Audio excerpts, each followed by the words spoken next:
Hello, good evening. Welcome to a live episode of the ONG Strike Zone. Bryan Fulford, Kelvin Rozier, Marcus Green here. Fellas, how you doing tonight? Marcus? Doing good. Everything's going well. We got a W on one side of the bracket, so everything's looking up. Weather's turning up. Team's doing good. About all you can ask for. Good. I'm a rattler, man. I'm a striking rattler. I mean, of course, I'm doing well. Bear with me here, fellas. We're having a little technical issues on one of our streams.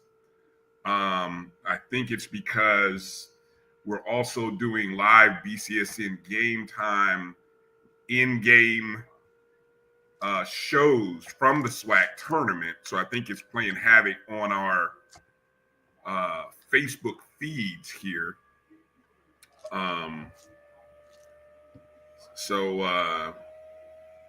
Continue with the small talk here, Kelvin and Marcus. And so give me a second so I can get some communication to the producers, because I think that is why the Facebook feed is not going. We say hello to everybody who's watching us on our YouTube pages and on X and on Instagram Live. Facebook is not going out though. So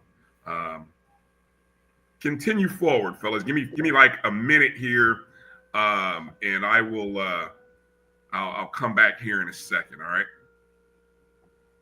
Well, hello everybody. This is live. Good evening. This is how we roll sometimes. We want to thank you for tuning in, watching the ONG Strike Zone. And we're going to get started with the roll call very shortly. Guests for tonight's show will include our bowling coach for the first time at the top of hour 2, Coach Jeramy Williams.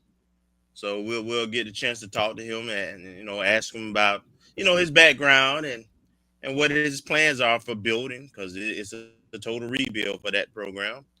So we look forward to introducing him to Rattler Nation. And at the bottom of this hour, we're going to have a FAMU Hall of Famer, an expert on FAMU basketball, the last person who was a successful men's basketball coach for an extended period of time. Last time we went to the NCAA, the last 2 times we went to the NCAA. Coach Mike Gillespie will be a guest on our show tonight. So, we're looking forward to that. And after, at the bottom of the second hour, FAMU men's basketball team should be playing on some kind of cats from somewhere in Mississippi, and we'll probably talk about and maybe do some strings with that. You ready, Bryan? Hashtag beat JSU. My second favorite hashtag to post as I put out there. Number one, of course, is always hashtag beat BCU. That's got to be number one. Always number one. All right, so I've sent the memo out. So unfortunately, I feel bad for any of our Facebook family. If they're watching the show on Facebook, they're not getting the feed right now. Well, Chuck Hunt, no Nashville checking in then. Yeah. So let's kind of go. That's why we're on all these different platforms. So hopefully the folks will check in again. So like Kelvin said, we'll definitely, this will be half show, half watch party. Obviously, because the men are scheduled to take on Jackson State at 8:30, right about the time when we've got Coach Gillespie on. So looking forward to talking with him and catching up. All right, let's go through the roll call here. Again, want to encourage you to go ahead and donate to the show. There you see the, as you can see, you see the Cash App symbol down there, Cash App, MyJBN, MyBCSN. You can always hit up. You can hit that square cap or the square as well. You can always leave a super chat in YouTube on the MyJBN Online, or you can join the JBN channel as well. All of your tips, support, greatly appreciated. So with that said, let's start with Jimmy Mack. Jimmy Mack, first one in the building. What's up, J-Mac? Say hello to you, Jimmy. Appreciate you coming in and joining us. Also checking in, Melissa Wilson. Checking in. Good to see you. Good to see you. Hi, Melissa. Kelvin with his greetings. What's up, Kelvin? Good to see you, Marvin.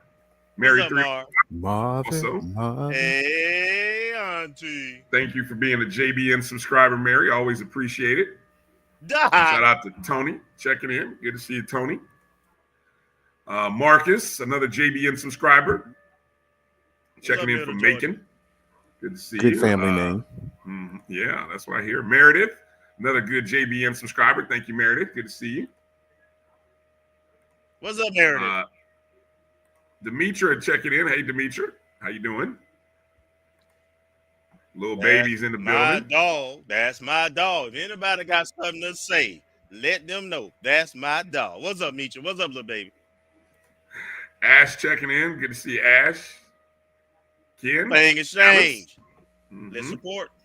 What's up, Ken Ellis? Exactly. Tamara T checking in. JBN subscriber. Good to see you, Tamara. What's up, Tamara? Ezekiel Love also checked in. Good to see you. James Austin making a bold prediction. James, did you do what I did? Did you put your money where your thoughts are? Did you grab the Rattlers at plus 1750 on some betting market exchange? That's all I'm gonna ask, because I know I did. I put a little pizza money on us to win the championship. So off to a good start. 1 down, 3 to go. EA checking in. Good to see EA. He's ready. Good to see you. All right. I know we'll have some others. Again, like I said, unfortunately, our Facebook family, hopefully they are familiar with the YouTube feeds, or if you're watching on the Black College Sports Network page, you also could be watching us on Instagram Live. Let me see if there's anybody checking on the Instagram Live.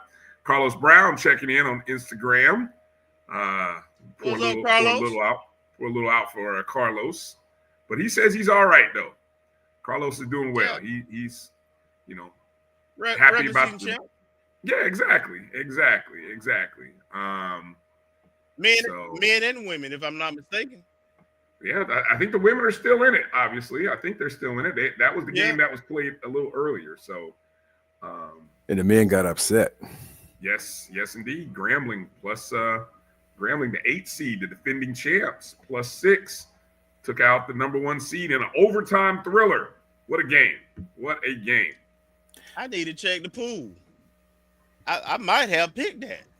Did you pick Grambling? I may have.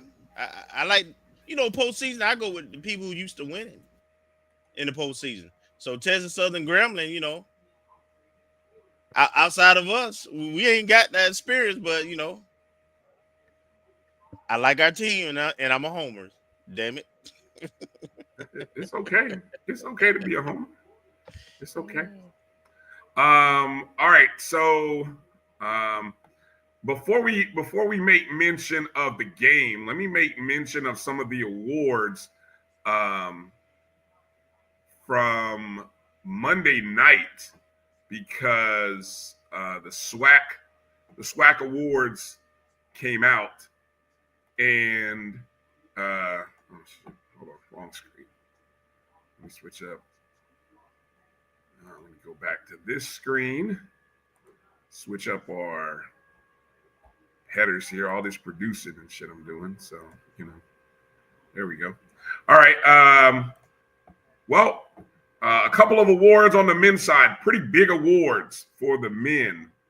We had the Player of the Year won by Sterling Young, and the Newcomer of the Year, Milton Matthews. Of course, both of these two young men, first-year guys, came to FAMU with Coach Crary, and two guys who have actually lit it up this year. Sterling, of course, I'm just reading here. He leads the league in scoring among conference games at 19.8. He shoots 46% from the field. I think he averages overall like 17 a game, which is like top 3 or 4. But in the conference, damn near 20 points a game. And being there to watch it live. I mean, he does most of that coming off the bench too. At least the role. I mean, he was a starter, but I think, Coach kind of gets the most out of his presence by bringing him in 4 to 5 minutes into the game. And of course, he's usually in the game down the stretch, which I always say that's what matters. So, congratulations to Sterling on winning that award. That's the second SWAC Player of the Year in FAMU's 4-year history. Of course, 3 seasons ago, it was MJ Randolph in our first year. And that team won 11 games in the SWAC. They were the 4 seed, lost in the first round. Sterling, of course, being the second Player of the Year. And actually, he is the third FAMU basketball player to win Player of the Year. Of course, we cannot forget last season, Ariana Grizzle on the women's side was the Player of the Year. So, I mean, that's 3 seasons in our first 4 years in the SWAC that FAMU has had a Player of the Year on the men or the women's side. Milton Matthews, we saw what he can do a little last night. One of the best 3-point shooters in the conference, might be the best. Statistically, he is the best. He's 6th in conference scoring, averaging 17.8. When I looked yesterday, he was leading the league not only in 3-point percentage, but also in 3-point field goals made. And so, yeah, I think give you guys a chance to get some words in. Kelvin, Marcus, anything you guys want to add there about Sterling or Milton and just their presence and just what they've accomplished here? Well, the first year with the team, with a first-year coach, to sweep those awards. Milton Matthews coming up from the NAIA level, and even though he had played at the Division I level, and then Sterling, who I don't know if Coach exactly knew how to use him or where to go, because if you remember, the first 3 games into the SWAC season, which were all losses, he had a limited role. And right. We figured this team figured out things on the fly. Sterling led the league in points, and he as you mentioned, he was coming off the bench most of the time. He also had some injuries he was dealing with, including now in the tournament. So I just think it says a lot about our coach and these 2 gentlemen. They are a deadly combo when they're hot from the 3-point line, as you saw with Milton last night, where he was our leading scorer in the absence of Sterling and poured in quite a few points. And I know Coach Gillespie, if you remember and watch those teams, they were known for shooting a 3 pretty good and changing up defense. And they had some guys who played above the rim too, but definitely this style of play, I reminds me of some of his teams. So congratulations, guys. Well earned. What you got, Marcus? Marcus, you're on mute. Hello. To have, like Kelvin was saying, a first-year coach or first year in Division I coach with two players sweeping probably two of the more prominent awards, because the only other one, I believe, is Defensive Player of the Year. I think it speaks to both of your points, not only about, well, a lot of different points about Coach Crary and what he's doing in year one with the program that had been moribund at best over the last couple of years. Having this foundation of two players that took two out of the three season-ending awards on the men's side, and continuing what we've seen as a trend the last 3 years with a FAMU representative in either men's or women's basketball, with 3 out of the last 4 years being represented on the superlatives list. So it's off to a great start for the men. Very much deserved for the two young men. And I think it sets a great foundation for Coach Crary. He can sell that and the fact that we're advancing in the tournament when no one gave us a shot. I think preseason, I don't remember, were we 10th, 11th? 11th. Predicted, and now we're in the second round of our conference tournament. And like Coach Crary said, and I was thinking about it this weekend, we were I think we ended, 10-8 for the season? Well, we're literally 4 points away from being 14-4.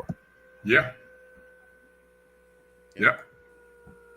So that says a lot. And I guess 3 of those losses were early in the season, as Kelvin mentioned, when Sterling Young we're still trying to find our role, and the other was the blowout loss at Huntsville for the Alabama A&M. But other than that, the top teams, we played them tough and had a chance to really make a splash, and it could have been 14-4, even if you split 12-6 in year one.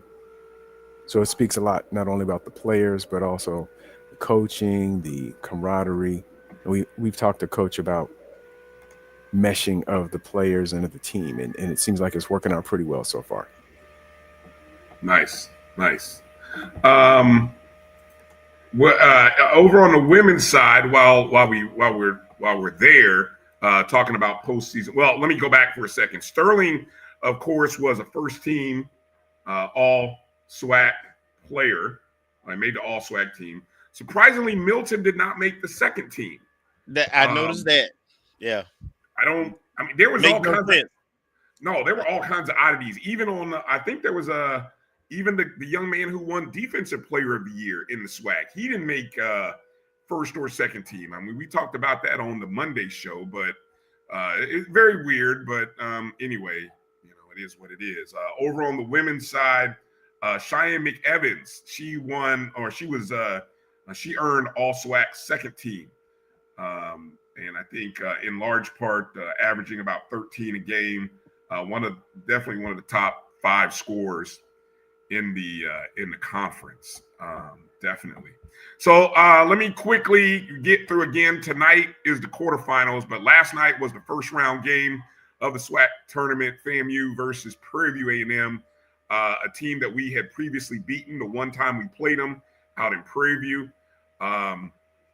We got the news probably 30 minutes, an hour beforehand. Our friend Liv kind of broke the news that, at least before it got out on TV and for people who weren't in Atlanta, that the Offensive Player of the Year, Sterling Young, was in a walking boot.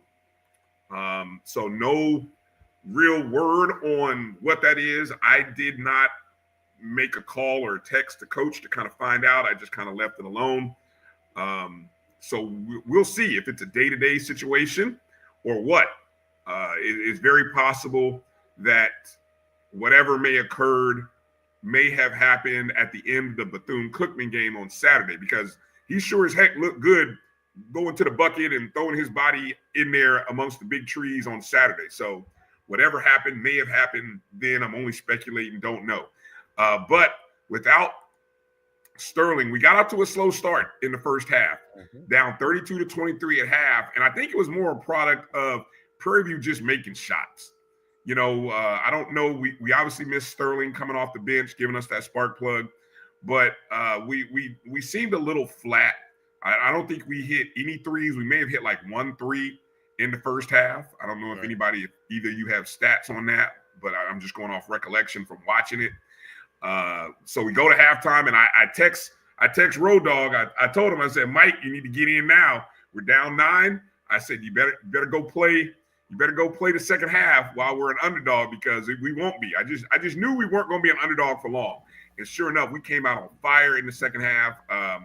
I think we erased that 9-point deficit real quick in the first 5 minutes of the second half, and just continue to build that lead. Hopefully you're following us on Twitter at ONG StrikeZone.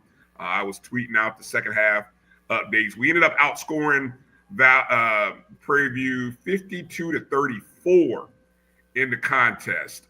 Milton Matthews had a game-high 23 on 4 of 9 shooting from the 3, and you saw when he got hot, he just got hot. He was pulling with no conscience with his 23 points. Jordan Chapman he was 3 of 6 from the arc. He had 11 points in the contest. Shakir hit a 3. He had 11 points. Roderick Coffey, 7 points, 9 assists in the contest. And how about off the bench, Caleb Washington? We surely needed his play and production off the bench. He had a double-double, 12 points, 11 rebounds. He was a big X factor. We didn't see him on Saturday, but he came to play in a big-time way, and we got that win. And now we advance, and we're playing Jackson State. Your thoughts, guys, on the game here before we go to break? Well, we beat them twice already this season. They best player, the leading scorer, I think, is a former Rattler, big guy, big Shannon Grant. I think it's a good matchup for us. We have to make shots. That's how we win. And I'm looking forward to a competitive game and a Rattler victory. What do you got, Marcus? Thoughts on last night's game? Oh, as a point of honesty, I went to bed at halftime. Oh, Lord. Not because, I did. I was tired. I'm still recovering from a loss of hours. And so I was like, man. So I went to bed, and I woke up this morning to check the score. So I was surprised because I thought you must have really been tired. 9 points down. Marcus is like, oh man, you must have been tired. No, just a long work week, and the hour that we skipped ahead Sunday is still working on me. So I was like, you know what? I'm gonna go to sleep and just pray that everything turns out, and it did. But in the first half, it just seemed, I guess the other thing, I don't know who the commentators are, but that's another reason I was like, there was one commentator that was constantly trying to make jokes and stuff, and I was like, okay, I'm tired of him. It was not the A team in the evening. I don't know who it was, but I was like, okay, I'm getting low. I had to put it on mute. And so then, I'm glad everything worked out well, and I did. Ezekiel shaking his head, man, I got to go to bed. I got to earn some money to keep this house up. Come on.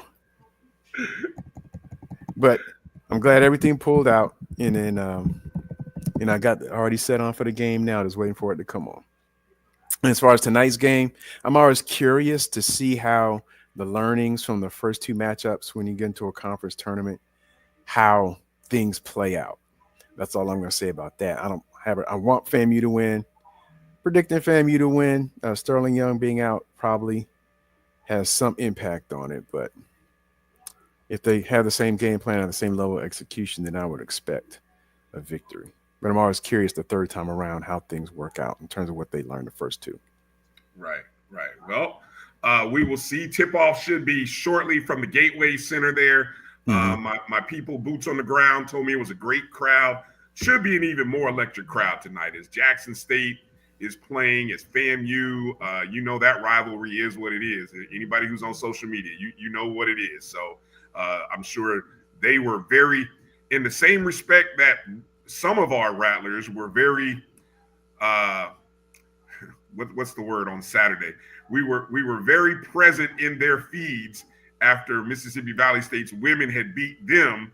That same group turned around and threw it right back at us last night, or those those of y'all who were out there posting, that's all I'm gonna say, because it wasn't me. I wasn't out there, but some of y'all just can't stay away from the Jackson State folks, and so they definitely got their lick back. We'll talk more about the women's frustrating game and the end of that season a little bit later in the show. It's live. It's live now. We're contractually obligated to talk about it. So, all right, Bull says we are live, which means let's take our first break, give everybody a chance to get their TV set up, and coming up on the other side, we got a Hall of Famer, FAMU Athletics Hall of Famer, the second winningest coach in FAMU basketball, the last coach to get us to the big dance, not once but twice. We're talking to Coach Mike Gillespie on the other side. Coach is coming in, and we're going to talk about the past, talk about the current, and maybe even talk about the future of FAMU basketball. You're watching the O&G Strike Zone right here on the Black College Sports Network. We'll be back in just a moment. Planning an event? From weddings to corporate functions, CMJ Events LLC brings over 15 years of experience to make your vision a reality. Based in Metro Atlanta and serving statewide, even internationally, we provide versatile event planning and authentic catering cuisines tailored to your needs. Whether it's pre-game meals for student athletes, fundraisers, weddings, corporate functions, CMJ Events LLC is your one-stop solution for exceptional service and unforgettable food. Our diverse culinary heritage means we cater to all cultural tastes, dietary needs, and food restrictions, making every meal uniquely yours. Let's make your next event unforgettable. Visit us on all social media at CMJ Events LLC or email us at cmjeventsllc@gmail.com. Also give us a call at 404-664-3882 so that we can start planning now. This is the Dean of the College of HBCU Sports, Kenyatta Cavill of Dr. Cavill's Inside the HBCU Sports Lab with Mike Washington and Charles Bishop. Come mix it up in the lab where the course lecture is in session every Tuesday from 6 o'clock p.m. Central Standard Time on Facebook Live, YouTube Spreaker, or the BCSN app, as we discuss all things about the HBCU sports culture, including exploring the week that was in the sporting HBCU diaspora, as well as the upcoming week of HBCU sports. With me, the Dean, the College of HBCU Sports, on Dr. Cavill's Inside the HBCU Sports Lab with Mike Washington and Charles Bishop. Course lecture dismissed. You're looking for the latest information on Southern University sports, the Southwestern Athletic Conference, and HBCU athletics. There's only one place to go. Tune in to the Carlos Brown Show, exclusively on the Black College Sports Network. Thank you guys for what you do for HBCU athletics. This is a fantastic avenue for all of us. This is our ESPN, so we love what you guys do. Bryan, AD, Roy, all you guys at BCSN, we really appreciate what it is that you guys do for us.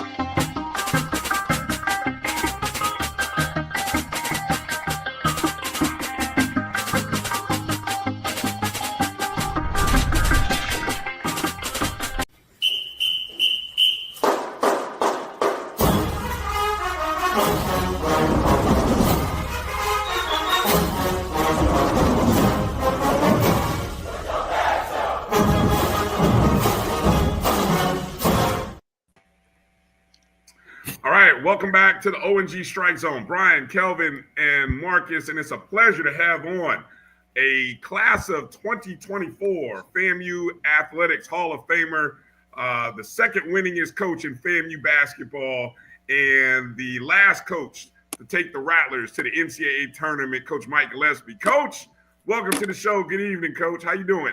I'm blessed. I hope you guys can hear me okay. Yes, Yes, sir. My voice is a little raspy. My daughter's team, she's the head coach at Illinois State. They're competing in their conference tournament. So I'm up here in Evansville, Indiana, cheering her on, and hopefully we can steer her team to a berth there in the NCAA tournament. But you guys have done an unbelievable job with your program. I've watched many times. It's been amazing, and I thank you for again instilling still pride in men's basketball in Florida A&M. I know we've been a little bit on the downward side, but I tell you what, I think Coach Pat has done an unbelievable job this year, getting us back to where, we've turned the corner. I think he's with the job, and I just hope that people will continue to support him, especially the administration, because I think nothing but great things are going to happen from here on out. Well said, and thank you for that, Coach. I was going to say you got that coach's voice, like you've been out there coaching from the front row. I know you sit in the front row behind the bench, Coach. No, I try. I don't. No, I get as far away as I can because I still do a little cursing every now and then, and I got my two grandkids that sit near me too, so it makes it a little bit more difficult for me. I still get as excited about the game, though. There's no doubt about it. And I've watched the men's team play on ESPN Plus. I watched the game. I still get upset when I see them do dumb things, and I'm not even coaching. I don't even have any. But I'm also very proud that, like I said, a great win last night. When we won the tournament back in 2004, when we had Terrence Woods, we had Moses White out of Tallahassee, we had DeMarcus Wilkins, we had really good guards. We had Tony Unbelievable guard out of New Jersey. We were a 5 seed, and we won the tournament.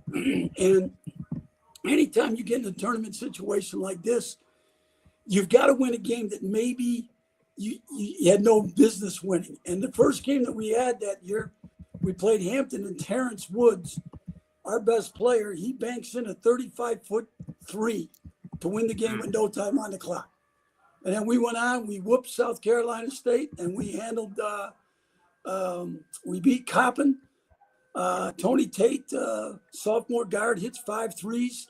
And just an unbelievable experience for all of us to enjoy that moment, and obviously go on and get the next win in the playing game against Lehigh. So and then had the chance to play Kentucky. So just I think this year, I know that they'll play Jackson State. It's a 2-7 matchup, but as you said, I think FAMU's in a good spot, and then Bethune. That's a game that can go either way. And again, had the opportunity the other night. They're up 5 with 30 seconds to go, and right.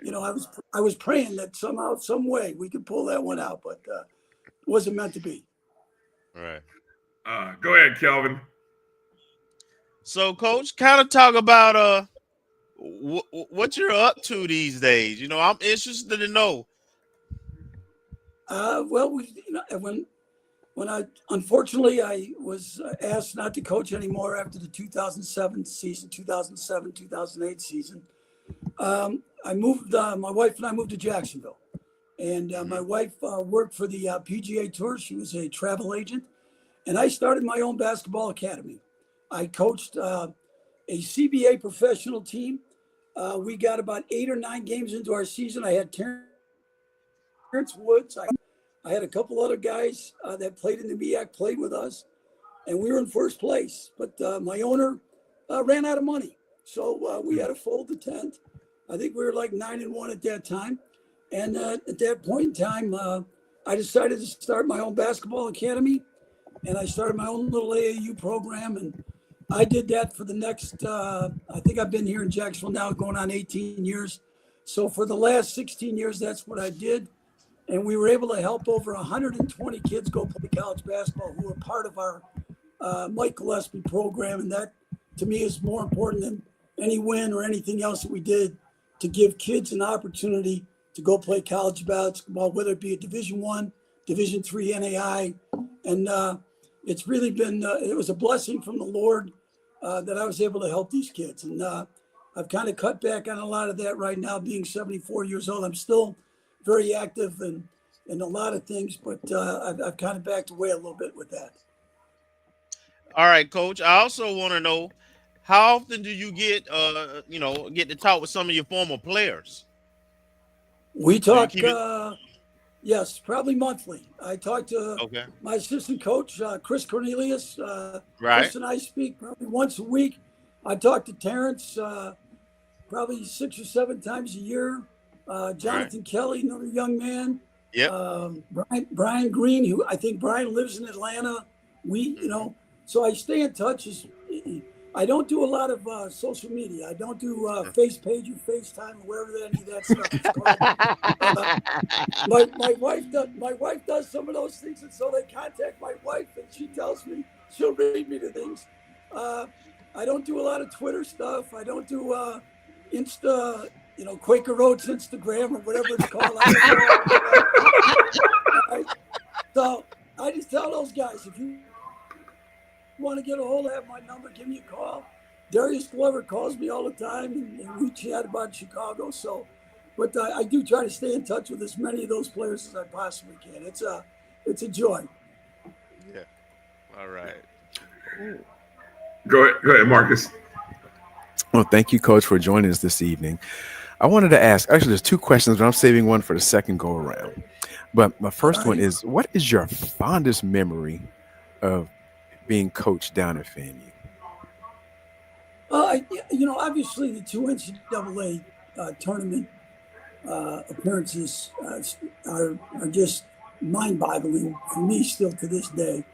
To have the opportunity to participate in the NCAA tournament, to get that first win for Florida A&M, to beat Lehigh. We were better than Lehigh. I knew going into that game they had no chance. I just knew my guards were better. We didn't have a post player.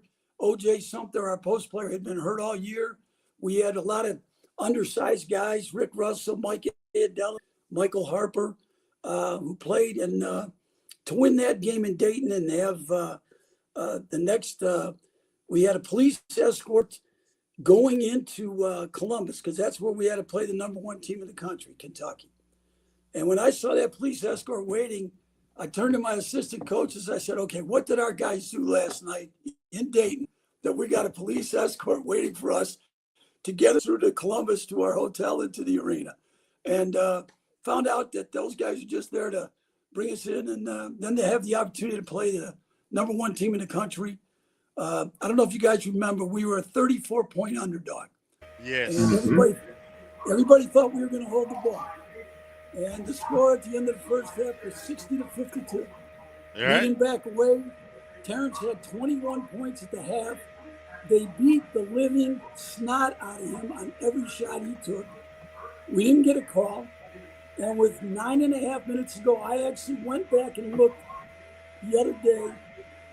We were down 10, and Terrence had two wide open threes that rimmed in and out that would have cut the lead to 7 or less.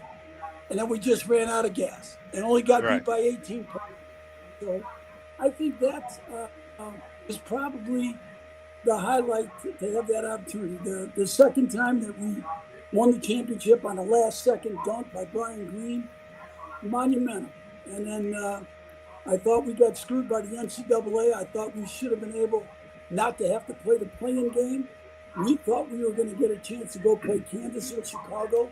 And at that time, we had 7 guys out of Chicago on our roster. But the NCAA wouldn't do it, and we had to play the play-in game, and we just kind of ran out of gas. But other than that, I think the other thing would be the graduation rate. You know, in the 6 years that we were there, we graduated our basketball team at a 93% graduation rate. That was unheard of at that time. The graduation rate for the normal classes was 34%. And we had guys go on to get their degree at a 90. We only had 2 guys not get their degree. So I think that would probably be the greatest accomplishment that I would hold true to my heart. Thank you, Coach. Just to give people some updates here, 6 minutes into the contest, we're down 20-8. Looks like Jackson State has come out hot, and we're kind of the opposite of that right now. They're 8 of 11 from the field. We're 2 of 8 from the field. So, and they're 3 of 4 from behind the arc. So, not sustainable. Hopefully, we'll see how the game progresses. I want to before we I did, it brings up a great thought you mentioning that 2017. That was the team that won. Look at my set, 21-14. Which, yes, sir. At the time, it was the first 20-win season by a FAMU club since 89-90. That was like Yes, sir. before I even came on the yard. Okay. And still the last 20-win FAMU team. The challenges of being a low resource, however you want to call it, mid-major HBCU, all of that wrapped in the challenges of scheduling. You obviously have to go and play to build the budget, and not much has changed over 20-something years of college basketball. What was the mindset of your teams? Because you recruited players, you got guys. Your teams you always had good conference records. What was the mindset of your recruiting philosophy, knowing the situation in terms of the school and the finances and the program, and just being a mid-major at that time? Well, again, the biggest problem that we had was funding. To have the funds to compete, we recruited the best players that we possibly could. I mean, we had Terrence Woods out of the University of Tennessee. Moses White was at Georgia. Tony Tate was at Pittsburgh, University of Pittsburgh. So we went out and got, I mean, it took a lot of time and a lot of effort, and we took a lot of money out of our own pocket to recruit those guys, but it was worth it because it paid off. The problem is that we had to play 10 guaranteed games. So we would go play Illinois. We would play NC State. We would play Oklahoma. You name it. We play Oregon. It didn't matter. We knew we had to do that. So then people would always take a look at our record in the non-con, and we'd have 8 losses, 9 losses. And then what would happen is we would beat Central Florida. We would beat Florida International. We would beat teams like that. Then the next year or the years after wouldn't play us anymore. Because how can we lose to a MEAC team? Well, you lost because we were better. I had better players. So that was the difficult thing for us, was then to find, teams of equal ability to play us, and that made it more difficult. So we ended up playing more guaranteed games. And so that, I thought, was the most difficult thing that we faced. The school was amazing just in regards to the atmosphere, the campus, everything. Those aspects were great for us. Having Florida State right there was awesome. But it was just, always being a little bit underfunded and not being able to maybe just take it one more notch up. But we raised, I think in the 6 years that we were there, we raised over $3 million to support the athletic department. And we got a very small cut of that $3 million. But you know what? It is what it was. And we did the best with what we could. Yeah, indeed. And I don't think it, and the sad thing is, and Bryan, okay, give the update, because I'm going to say it hasn't changed in the last 20 years either. Well, I'm glad you said that. Yes, I was going to say that. Changed. Hearing you, exactly. It has not changed. Sadly, it hasn't changed. Again, 23-9 is the score right now. Jackson State shooting a blistering 64% from the field, including 4 or 6 from the arc right now. It's early. They're the team that's hot. They're the team that has been sitting around for the last 3 or 4 days as well. You're a little familiar of being in that spot. You actually, as you mentioned, the first tournament run. Well, I guess not, because it was an 18 MEAC tournament back then, right? It wasn't a 10-team field. So. No, we had all 12 teams, I think, participated. You had, okay. I don't think it was just top 8. Everybody participated, because my first year, we had to play in my very first year there that I took over the team. We were maybe the 8th seed, and we got up, or the 7th. I can't remember exactly, but we were one of the ones that had to play to get back, to continue on, and we didn't make it. I mean, we got beat the first game, and then after that, I think we won at least one game. I may be wrong. My memory, when I get a little bit older, is going bad, but I think we at least advanced. In fact, the second year, I thought that team was as good as any team, and Terrence got hurt in the semifinal game against South Carolina State, and if he didn't get hurt, we would have been playing for the championship the next night, but that didn't happen. So it brings me to my question about rest. Is there an advantage? How much of an advantage or disadvantage is there when you have a game under our belt, like our guys had a game yesterday versus a Jackson State who has had an extra day's rest? Well, I think it's going to be extremely for FAM to win 4 games in 4 days. That's going to be extremely difficult. I know, Coach, because I think they would play Bethune, and then I think they would play. There's one rest day. They get one rest day. Yeah. So if we win this game, they actually get a rest day tomorrow, and then and then the semifinals. Yeah. Then they'd have to get 2 more games. So again, you're going to have to play. You're going to have to win 4 in 5 days. That's difficult. Now, they've got a lot of guys. I think they play well together. You know, I think you got to get lucky in one game. When you're tired, like I said, we had Tony Tate hit 5 threes. We had guys come off the bench in that 2017. We had John Mason out of Panama City. He hits 4 threes in the first game. He hadn't made a 3 in like 20 games. The second game, we got L.C. Robinson out of Illinois. He makes 7 threes. Now, okay, and then in the championship game, Joe Ballard was our starting point guard. Joe averaged 3 points a game. He has 13 in the championship game. So those things can happen, and I think FAMU has enough talent. I think Coach Pat does a great enough job. They got to get this one. Somehow, you got to get lucky one time to get this next win, take that day off, and then now you're playing with house money, and that's all you can ask for. Well said. Well said. Go ahead, Kelvin. Coach, tell me if I'm wrong, but wasn't it you and your staff that was recruiting OJ Mayo when he was like one of the top recruits? Oh yeah, we did. My son got on there right away. Yeah, talk about that process. Excuse me. With OJ, he had put out in a publication that he had interest in Florida A&M. He had interest in playing it at HBCU. So my son, who was an outstanding recruiter, and he got on it right away. He tracked it down, and we stayed in touch with him all the way through the process. Needless to say, he chose to go to USC, and so I guess we can't be too bitter about it, but we really felt we had a chance.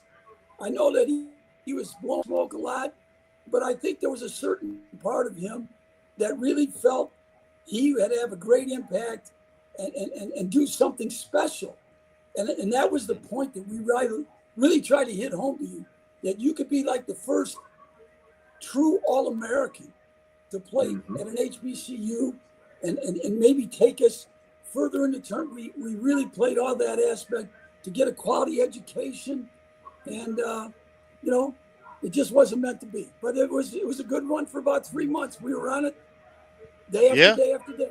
So it did bring some recognition to our program, which is what we were trying to do. Absolutely, Coach. Talk about your championships and your time prior to coming to FAMU at TCC and how that prepared you for a Division I job at FAMU. Well, thank you very much for saying that. When I took the program, I started the basketball program. In my first year, I think it was 1990, 91, we had like a club team, and then we had 10 years of excellence. Our record was 260 wins and 50 losses. Now, I had some of the best players in the country. I recruited them, but we had guys that played in the NBA. We had guys who played, like, again, to give you an example, Jason Cipolla played at Syracuse in the Final Four, got beat in the Final Four, was a junior college All-American, is in the Hall of Fame, in the State Hall of Fame. We had Marcus Hatton, maybe one of the best guards to ever play at St. John's. Again, first-team All-American. Bootsy Thornton out of Baltimore. Again, played at St. John's. Great player. Two-time All-American. Put 40 on Duke as year at St. John's. We had Kerry Thompson, who, again, was unbelievable. His 2 years after he left me and played at Florida State, had a great career there. Helped Coach Robinson make the NCAA tournament. Kerry, an amazing player. So by having an opportunity to coach guys like that, Antoine Jones, who played at Cincinnati. So you look at the guys that I had, I tried to recruit those same guys to go with me over here to FAMU. Now, I couldn't always get guys like that, but I tried like hell. And, but we played in great that league was a great league. Pensacola, Chipola, Gulf Coast, Okaloosa, Walton. Great coaches, great players. We had the opportunity to make it. We should have won it when I had Mike DeGrew and Bucci Thornton. That team should have won the national championship. We had a guy by the name of Paul McPherson out of Chicago, and Paul was a 6'2", weighed 240 pounds, and had a vertical jump of 48 inches. He was an unbelievable athlete. He played for the Golden State Warriors for a short period of time. Halftime in the semifinal game of the junior college championship tournament, he got in a fight with one of my players because he got called out. Needless to say, that fight kind of disrupted our flow a little bit, and we got beat in the semifinals. We came back and won third place game, but those are the types of players that we had, and I had to deal with them. And so I learned a lot, but I also learned to coach against some of the best players in the country, which is what we did face when we played all those buy-in games at FAM. We had to play some of the best players in the country, so it certainly paid off. And the last year, as you asked, in 2007, we played Florida in Tampa, and that's the reason why we didn't get to play Florida the first game of the NCAA tournament. We only got beat by 12 points. We had a chance to win the game. Bryan Green was phenomenal. He had a dunk over Corey Brewer that they took Corey Brewer out of the game. Billy Donovan never put him back in the game because that's how he dunked the living heck out of that game. Yes. And I got to give Billy credit. He played us all 6 years that I was there. We were able to play Florida. And needless to say, that was one of our highlights to play them. And that was their second year that they won back-to-back championship. So another great memory. Yes. Good stuff. Good stuff. Go ahead, Marcus. One last quick question. Kelvin got my OJ Mayo question, but I wanted to ask, what's your perspective on the state of college basketball today with all the changes going on in NIL and the transfer portal? Just your perspective on how things are versus how they were. It's completely changed. It's the wild, wild west. It's beyond it's mind-boggling to have the portal is going to be the demise, in my opinion. Yes, I think the student athletes should be paid, but I think for guys to be paid the amount of money that they are receiving is again, it's very, very difficult for FAMU, Bethune, to compete. For Coach Pat, his best player, he may be gone next year because someone else is going to give him $50,000 or $100,000. A real good friend of mine at University of North Florida, his best guard last year was the player of the year in the A-Sun. He signed to go play at Tennessee for $2 million. Wow. Now, how can you it's just it's unfair. Yeah. But that's just the way it's going to be, and the rich are going to get richer, and you can only hope that the HBCUs and the other lower level can continue to recruit good people, good kids who still would like to have an education. That it doesn't have to be always about dollars. How much you can give me? What can I get out of it? How about getting a FAMU education? How about getting that relationship? Yes, we may be able to give you a little bit of money, but we can give you a hell of a lot more that you can use for the rest of your life. And that's what I hope for, but that'll happen. Right. So I'm glad. There's a certain part of me that's glad that I'm not involved anymore. Thank you for your honesty, Coach. I think it's unfair. I really do. So you just hope that the boosters at FAM and some of the other schools can try to sweeten that pot a little bit to maybe help those kids that need it, that need that type of money to help them be, again, for whatever reasons why, to be successful and so forth and so on. Still gets back down to getting a degree, though, in your life. Yeah. Because how many guys do we all know are going to go tell us we're going to play in the league, and they ain't even ever going to come close. So let's make sure we get an education and do something with that and raise a good family. So yes. Well said, Coach. Well said. All right, just to let people know, if you didn't see the update, the under-8 timeout, 29-18. We are trailing right now to Jackson State. Again, Jackson State still shooting hot right now. They're getting. I saw Shannon Grant getting a couple buckets. He's pretty stoked and excited. I mean, a former FAMU player. Any chance he gets, Yes. He's charged up right now. We'll see what kind of energy he has in the second half, though. Right now, Deshaun Ruffin is leading Jackson with 12. For us right now, Jordan Chapman is playing well.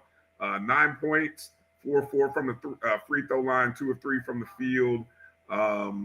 Not getting any production from the bench right now. That's hurting a little bit, and we're a little short again without player of the year.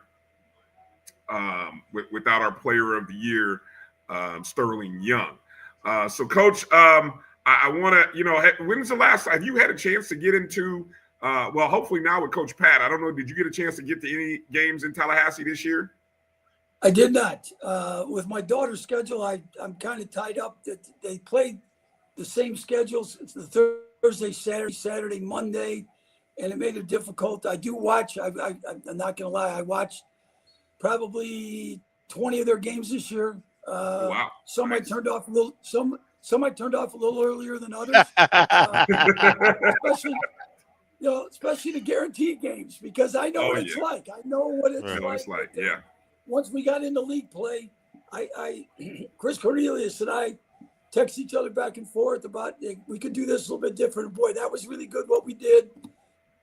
And I was really I felt bad about the young man getting hurt and not being able to play, because that one guy, that makes a big difference. You lose your best guy, your leading scorer, and I've been there, done that.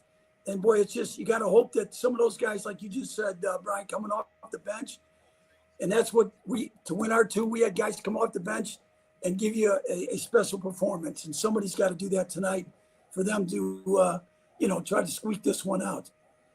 Yeah, definitely do. Coach, like I said, I know you were there in Tallahassee to receive the Hall of Fame induction, and I kind of want to get you out on that and just maybe talk about what that moment meant to be recognized and inducted into the FAMU Athletics Hall of Fame this past fall. Well, to be honest with you, it was, besides my children, and I've been married now for 54 years, been with my wife for 58. So I can't say to get that induction was better than that, but because she'd get a little mad at me, just a tad. But it truly was. I was. Uh-oh.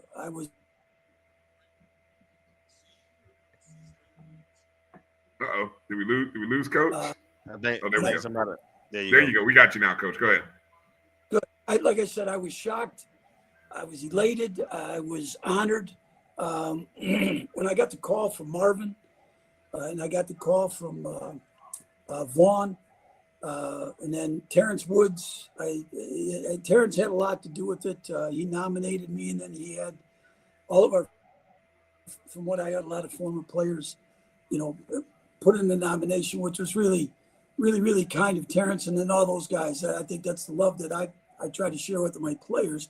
But when I got the phone call, I cried. I was extremely honored. I've been fortunate to be in, and I'm not trying to toot my own horn. I think 4 other Hall of Fames, but this one ranks obviously as my greatest honor, because to do the things that we did there under trying circumstances, to work with those young men, to graduate those young men, and then to have again the university, see fit for me to be a Hall of Fame inductee.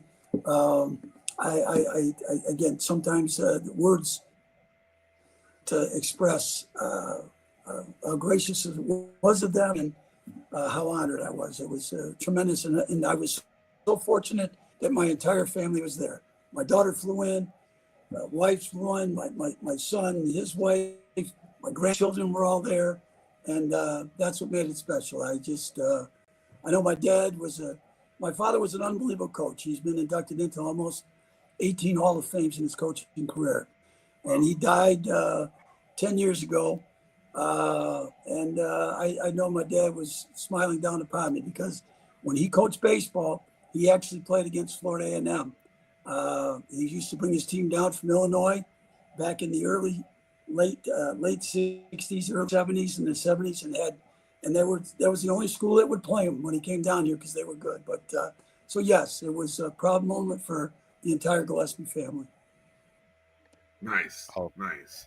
Well, it's definitely a great honor, and hopefully hopefully next season we can get you there at a game, and truly, you know, we have to work on when we do that FAMU Basketball Hall of Fame, homecoming. When we do the basketball homecoming next season, we gotta have you in the building. I would please let me know. I would love to come back, and I guarantee we get a couple of the former guys to come back, and we'd have because we did have a few cold beverages after the Hall of Fame night there. We stopped at the fourth quarter, one of my places that I used to go to, and we had a couple of the players and a couple of coaches. Avery Curry came over, one of my assistants. So it was a nice. We spent about 2 hours. We actually closed the place down. So that was. I would love to come back for the Basketball Hall of Fame. That would be a real honor just to be a part of what you guys do. Definitely, basketball is awesome, you guys. This is. I got to tell you again. This is the best thing. I mean, it's such a great thing for you guys to do for the athletes and the university. It's amazing, and I thank you guys for all that you do. No, we appreciate you. You know, the coaching that you did and the way you led and the way you instilled a lot of pride in us alums and fams wherever we were. Because at that time I was off the yard. I know Kelvin was still around Tally, but it was fun being able to brag about FAMU basketball during that period of time. And so for that, you know, we salute you and we say thank you. And we look forward to seeing you back on the hill the next time you do come up. And we'll start working on Homecoming 2026, Basketball Homecoming 2026, featuring Mike Gillespie and some of the old guys. And who knows, maybe we'll have our third NCAA tournament team. There you go. At that point, we got to hope for it. You better believe. Got to hope for it. All right, Coach. We'll let you get back in so you can watch the second half. And again, thank you for your time tonight. Good luck to your daughter and her school. Yes. And what's the team name again? What school she Illinois State University. Illinois State. Missouri Valley. Yes, right. Sir. So Missouri Valley. A lot of prayers going up. So hey, God bless you guys and thank you so much. All right, take care, Coach. All right, bye-bye. Thank you. All right, good stuff, man. Coach Mike Gillespie there joining us. Good interview. Appreciate him. And good luck to Coach Gillespie, the Miss Coach Gillespie. I think maybe it's Gillespie. And she's coaching Illinois State. So if you happen to check your scroll, keep your eye out in the Missouri Valley Conference, the women's conference for Coach Gillespie, and I think the Redbirds is their nickname. So look out for them. All right. We're at the under 4-minute timeout. We're down 37-24 right now. The only thing that I can glean from right now, guys, is that Jackson State is shooting 63% from the field, 57% from the three-point arc. Yeah. They look pretty. Yeah. That is what it is right now. They look up. fresh. Mm-hmm. Well, they look fresh, you know. I mean, like you say, they had a bye, so they look fresh and got a little extra bounce right now. But we were hanging, but we're hanging in there and staying close. At some point, you figure, we step up. I know we'll make some adjustments. We'll step up the defense a little bit more in the second half. And I'm gonna tell you now, with somebody on that bench. At some point, the three's gonna start raining. So yeah. Right now we're 3 of 7 from the 3-point arc, but 7 of 21 from the field. So we're missing the shots inside the arc around the paint that we're missing right now. We're 7 of 8 at the free throw line. That's it. I mean, and we've only made 1 turnover. So right now it's just makes and misses, which is fixable. Makes and misses will come, and so that's the positive. It stops. Stops. We got to get some. I seen too many easy baskets in the lane. Yeah, too many easy baskets in the lane right now. So we'll have to do something about that. Okay, let's take our first break. Coming up, we got Coach Jeramy Williams on the other side. We're going to catch up with him, introduce him. First time that we've had this Coach Williams in the O&G, and we're going to talk about the bowling program and how Coach is rebuilding that program into a title contender in the SWAC. You're watching the O&G Strike Zone right here. It's a live watch party for the SWAC quarterfinals, which are happening right now between FAMU and Jackson State's men. We'll be back in just a moment with Coach Jeramy Williams on the other side right here on the O&G Strike Zone on the Black College Sports Network. Since 2002, Empowerment Resources, Inc., a nonprofit organization, has empowered more than 1,500 youth and adults in Duval and surrounding counties through its programs Journey into Womanhood, Girls Mentoring, Life Skills for Teens, and Parenting Education Coaching.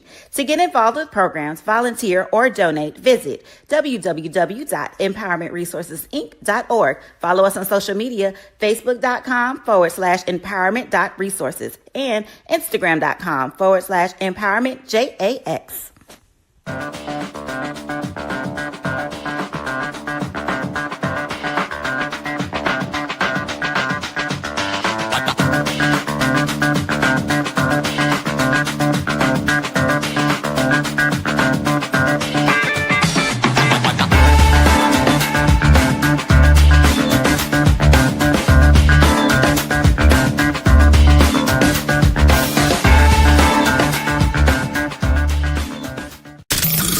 The human voice has always connected audiences with experiences. Major brands all across America have trusted Kever's voice time and time again.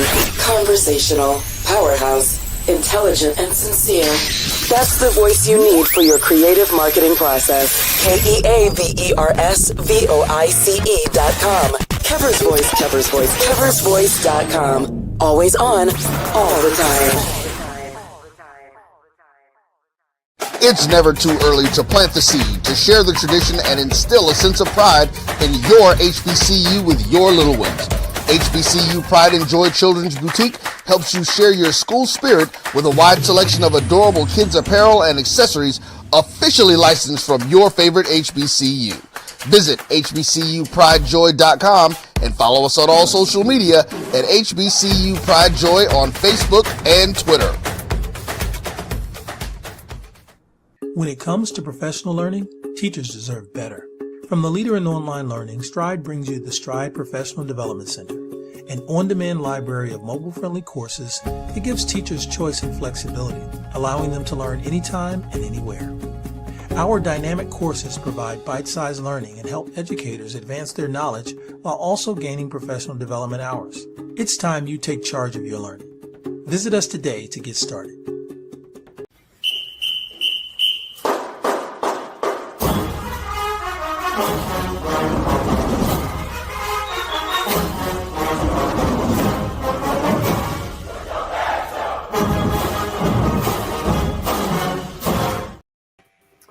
All right, welcome back to the O&G Strike Zone. Bryan, Kelvin, Marcus, and joining us for the first time to the O&G is none other than Coach Jeramy Williams. Coach, welcome to the O&G. How you doing, sir? I'm doing fine. How about yourselves? Hey, Doing we're well, doing Coach. well. We're doing well, Coach. Well, for folks who are not familiar with you, Coach in his first season leading our bowling program comes to us after I guess we could say almost 2 decades out of Elizabeth City State, coaching there, 3-time CIAA Coach of the Year, won a championship with the Vikings back in 2009, won a couple of a few division championships, had 12 all CIAA players, a CIAA Player of the Year. So Coach has coached them up quite well there at Elizabeth City State. And I guess my first question for you, Coach, is what attracted you, or what was attractive about the opportunity to come south of Florida and coach at Florida A&M? Well, I always wanted to coach at a D1 program, and to have a program that has scholarship money. At Elizabeth City, we didn't have that much scholarship money. Not to talk bad about them, but we didn't have that much scholarship money. And I wanted to see what I can do with my recruits and who I can bring in, and plus to have a bowling center on campus. And I always say, if I had a bowling center on campus and I had some D1 players, I want to see what I can do with that. Okay. And so as you just said, we often talk about doing more with less. And now we talk about that here, but you were doing more with less than what we have here. Yes, sir. Yes. Way less. Where are you from? Tell little people about yourself. What's your background? Where are you from? I'm originally from Elizabeth City. I graduated from Elizabeth City State, and I'm from Elizabeth City, and I'm just born and raised there. I've never been anywhere else. This is my first time leaving home, and it was an adventure for me. I was gonna say that's got to be tough. I mean, we talk about leaving home sometimes to go to college, but you're literally leaving home, to coach and lead a new program. I mean, that had to be extremely tough for you. Yes, it is, and plus I left my wife in Elizabeth City. She's still there. Eventually, hopefully, within the next year, she'll be transitioning up here. And to come to this program, I didn't know all the issues that it faced before I got here.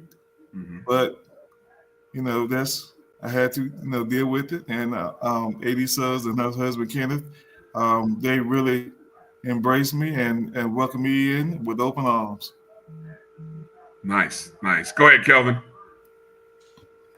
So, Coach, you kind of alluded to it. Talk about what your team currently, your level of scholarships, and the building job that you have to do in terms of your team and program.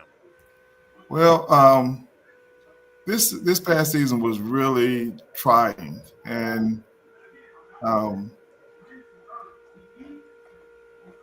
took a lot of L's this year. I mean, the team that I inherited didn't have that much experience with bowling. So when you have young ladies that don't have that much experience with bowling, and they really don't trust my coaching style, or they didn't gravitate to me in the very beginning, made it kind of difficult. They was told some things that I was going to bring in my own team. I got here in October. So me bringing my own team in, that wasn't going to happen because, school had already started.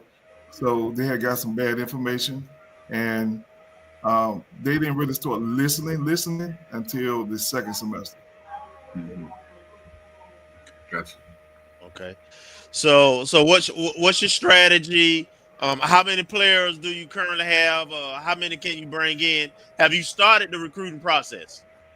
Yes, I can carry up to 11 young ladies. Currently, I have one that's still practicing with me now. She did last semester. This semester was her first time bowling, but she's a bowler. She has, has been bowling for a long time. But and she had the highest average on the team, once season started. As far as recruiting, I've been recruiting. I started recruiting at Elizabeth City State, so all the young ladies that I reached out to, I let them know I was coming to FAMU, and they was excited to come here as well. So right now, I'm talking with about 16 young ladies. And most of them, if not all of them, are 190 to 210 bowlers. Okay. For the novice, break that down. What that means. Some of us are novice bowlers. Like we go out with a pitcher and we bowling, but and we know. But break what what does that mean for the novice out there who's watching, not familiar with the numbers?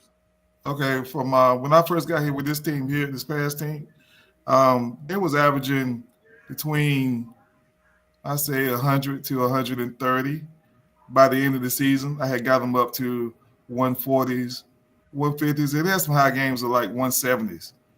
But we was always a little short when it came to the end of the games, we need somebody to strike out, or some couple of tournaments we had a young lady that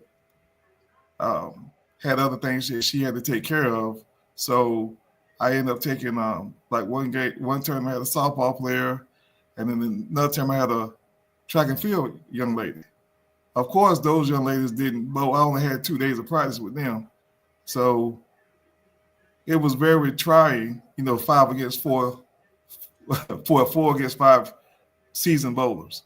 Right. The young ladies I'm recruiting, they are very, very good.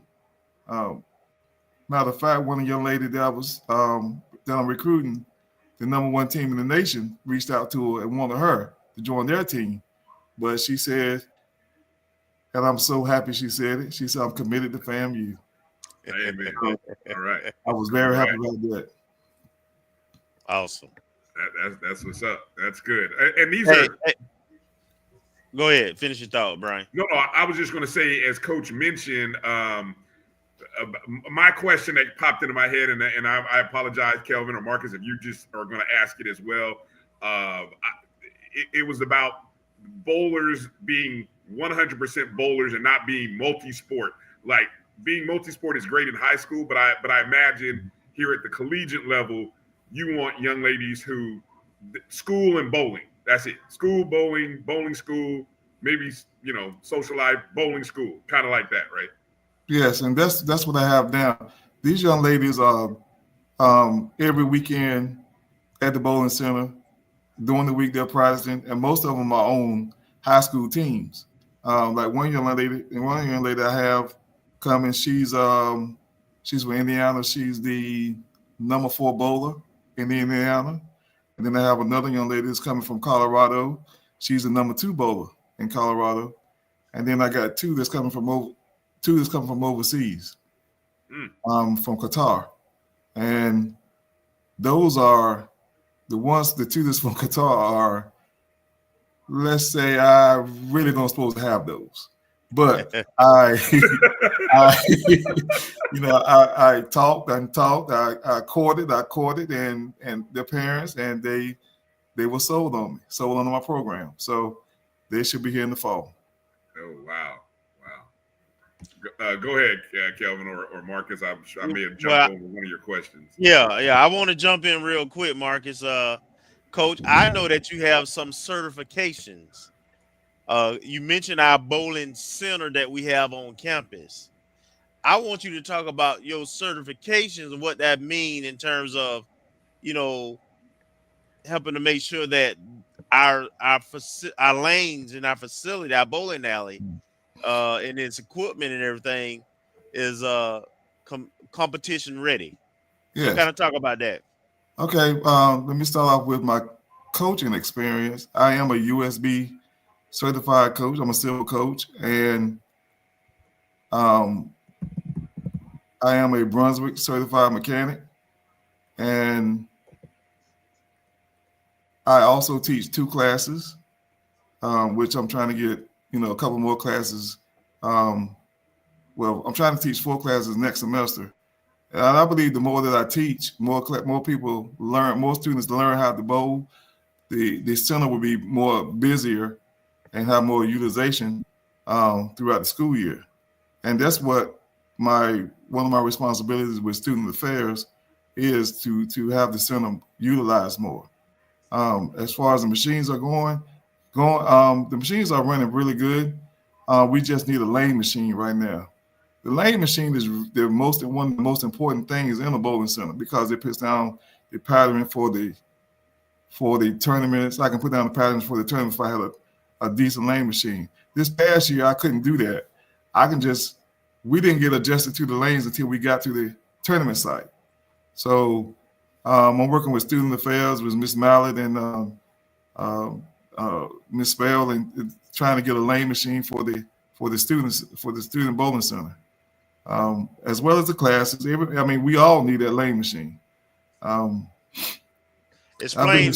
I know what that means, Coach, but I know people are watching don't know what a lane machine does. So kind of talk about the pattern you're talking about and the order that it lays down. Just not getting too nerdy, but just let them know what that is. Okay, the NCAA has 7 bowling patterns. The patterns are on the lanes, and it's in a certain shape and a certain distance. If you can mimic that before you get to a tournament and practice on it, your chances of winning are far greater than you just showing up at the tournament. Now, the NCAA rule is you're supposed to send out the tournament pattern before, I think it's a week in advance before the tournament starts. Some send it out a little earlier than that. But other schools are actually putting the pattern down, and when they get to the tournaments, they are ready to roll. My team, I had to wait till I got to the tournament to figure the pattern out. And you only have like 2 hours of practice. Then you got the next day, and then the tournament starts. So the pattern is, it lays down, it cleans the lanes, and it puts the pattern down. And the pattern is probably 90%, 95% of what you can bowl on in the tournament. Yeah. Okay, good deal. I'm sorry, I might have to stop you from another thought. You were still going through your credentials, so you can finish that. That's about it. I've been in bowling center since 1992, and there's not too much I don't know about bowling. I've forgotten some things, and now that I'm here at FAMU, I'm remembering a lot of things, and I'm getting like the young lady I have now I'm working with is Kennedy Richardson. She's I'm trying to get her ball speed up, and so the other day she started out with a ball speed of 9.5 miles per hour. Now, as of today, I got it up to 13, so she's real happy about that. I just wanted some young ladies that's seasoned and ready to roll and want to win.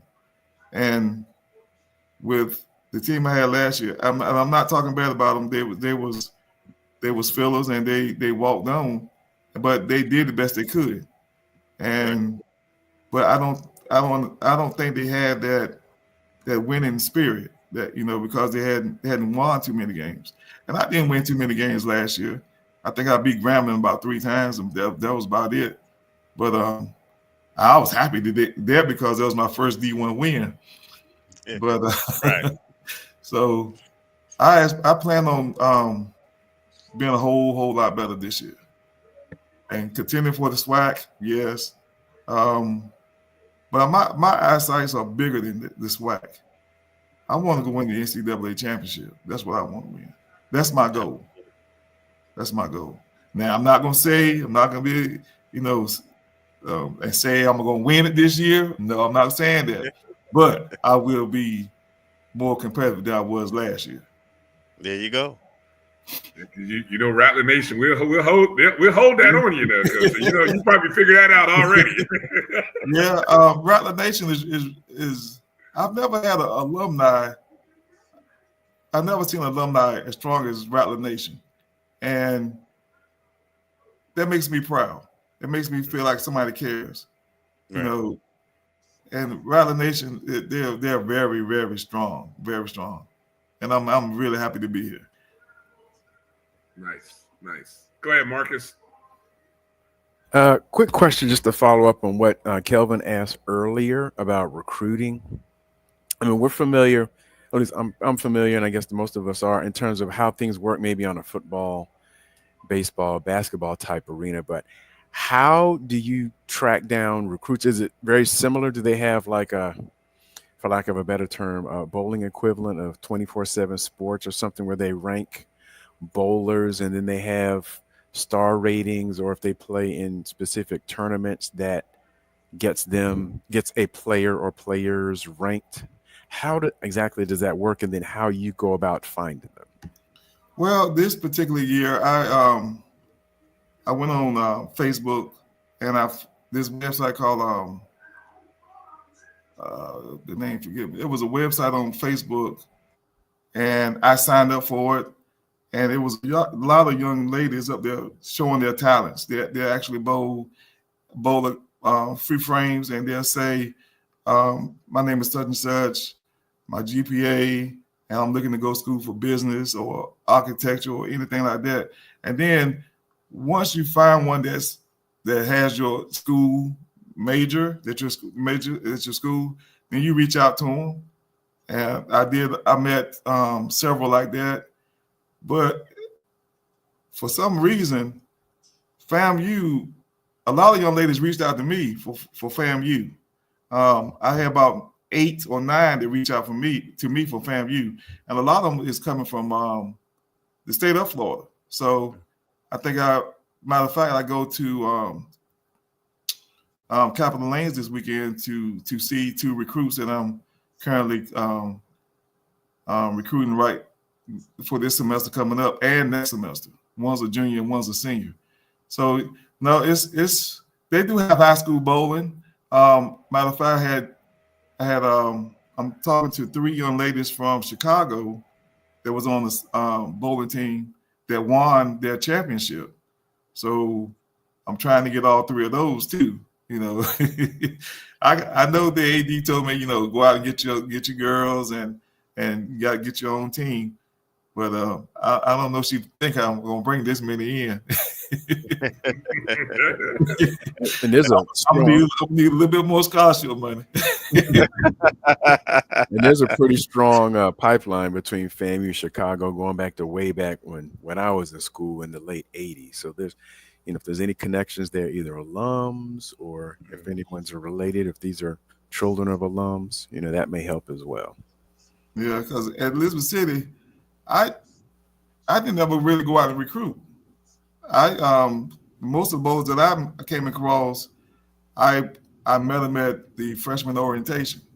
They had a bowling party, and if they could, if they can walk and throw the ball down the lane without falling, then guess what? He was on the team. So from that point on, being that I was a center manager and all that, I had them. They could practice all they want, and that on my previous campus, bowling was free to all students. So they practiced and and they got better. It took some of them 2 years to get where they need to be, but once I got them rolling good, then we that's when we won a couple championships. And the year that we did win the championship, we went back the next year. We came in second to Bowie. So that was a tough loss for me. That was a tough loss because I wanted to repeat, but things happen. Coach, with roster construction, it sounds like you have a lot of freshmen that will be freshmen in the fall that you'll be bringing in. Yes. Is that the idea, to have a group of young ladies, meaning they're mostly freshmen, or are you maybe hoping to find some transfers that have a couple years at another school who are looking for the opportunity? How are you looking to balance this roster? Well, I have one that's trying to transfer from UMBS, Maryland Eastern Shore.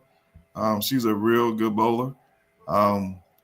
Kennedy, that I have on the team now, she's a junior. She's going to be a junior this semester coming up, the fall semester.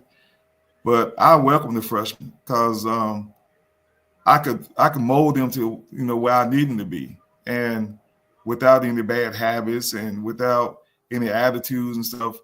All they know is right now is family and bowling.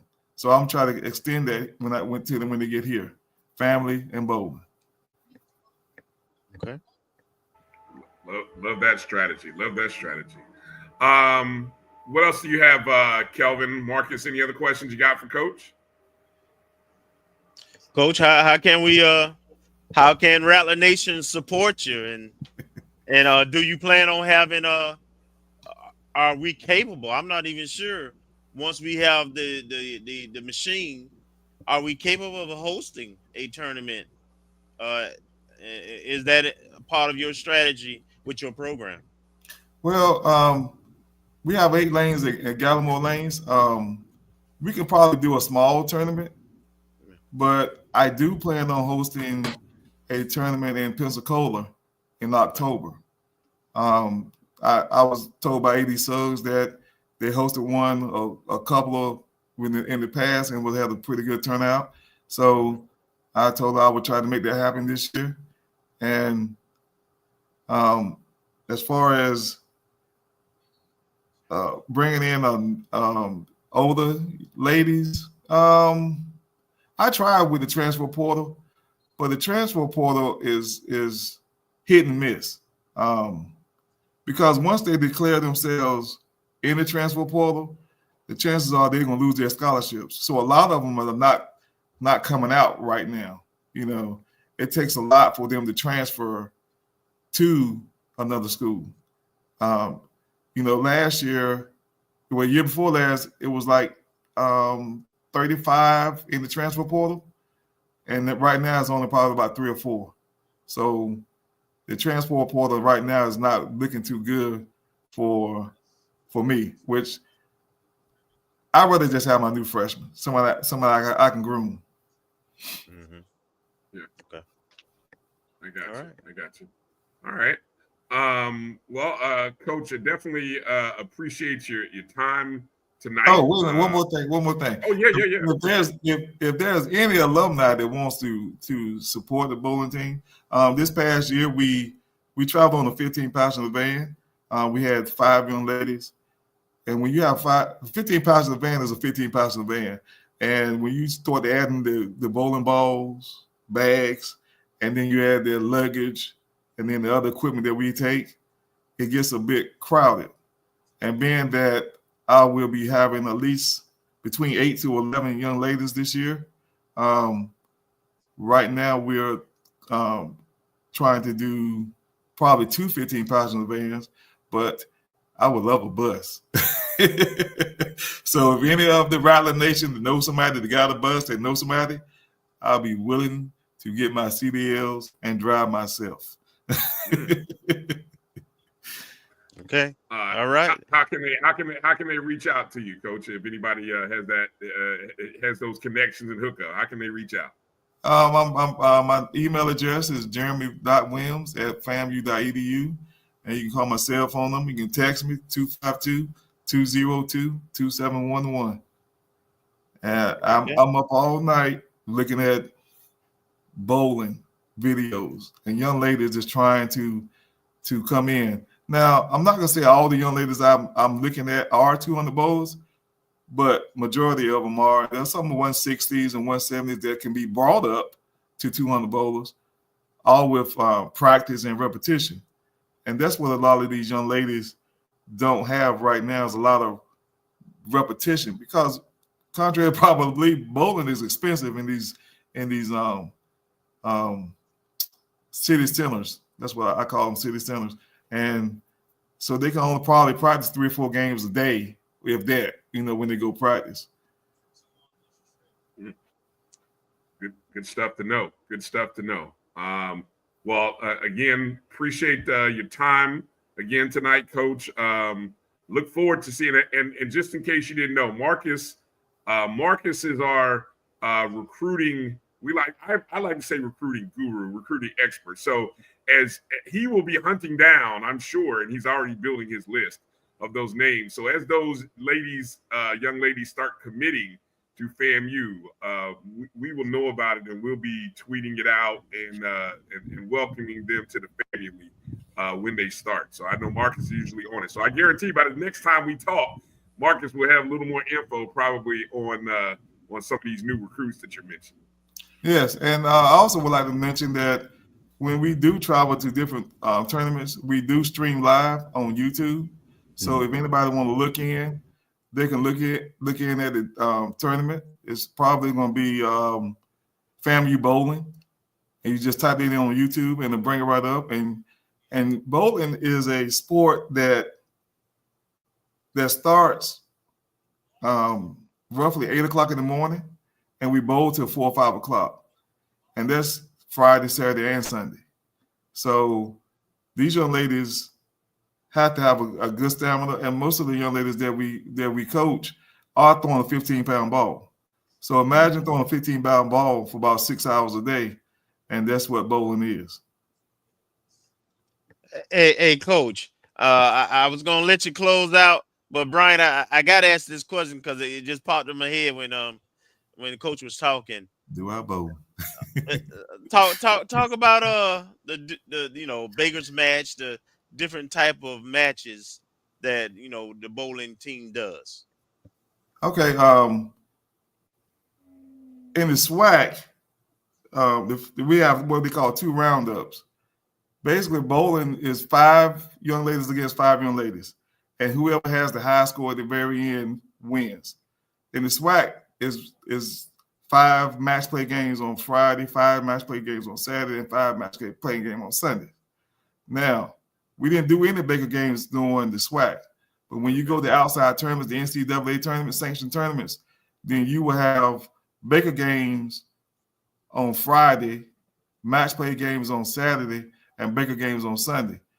Baker games are, you still have 5 young ladies, but the first bowler only bowls the first frame and the 6th frame.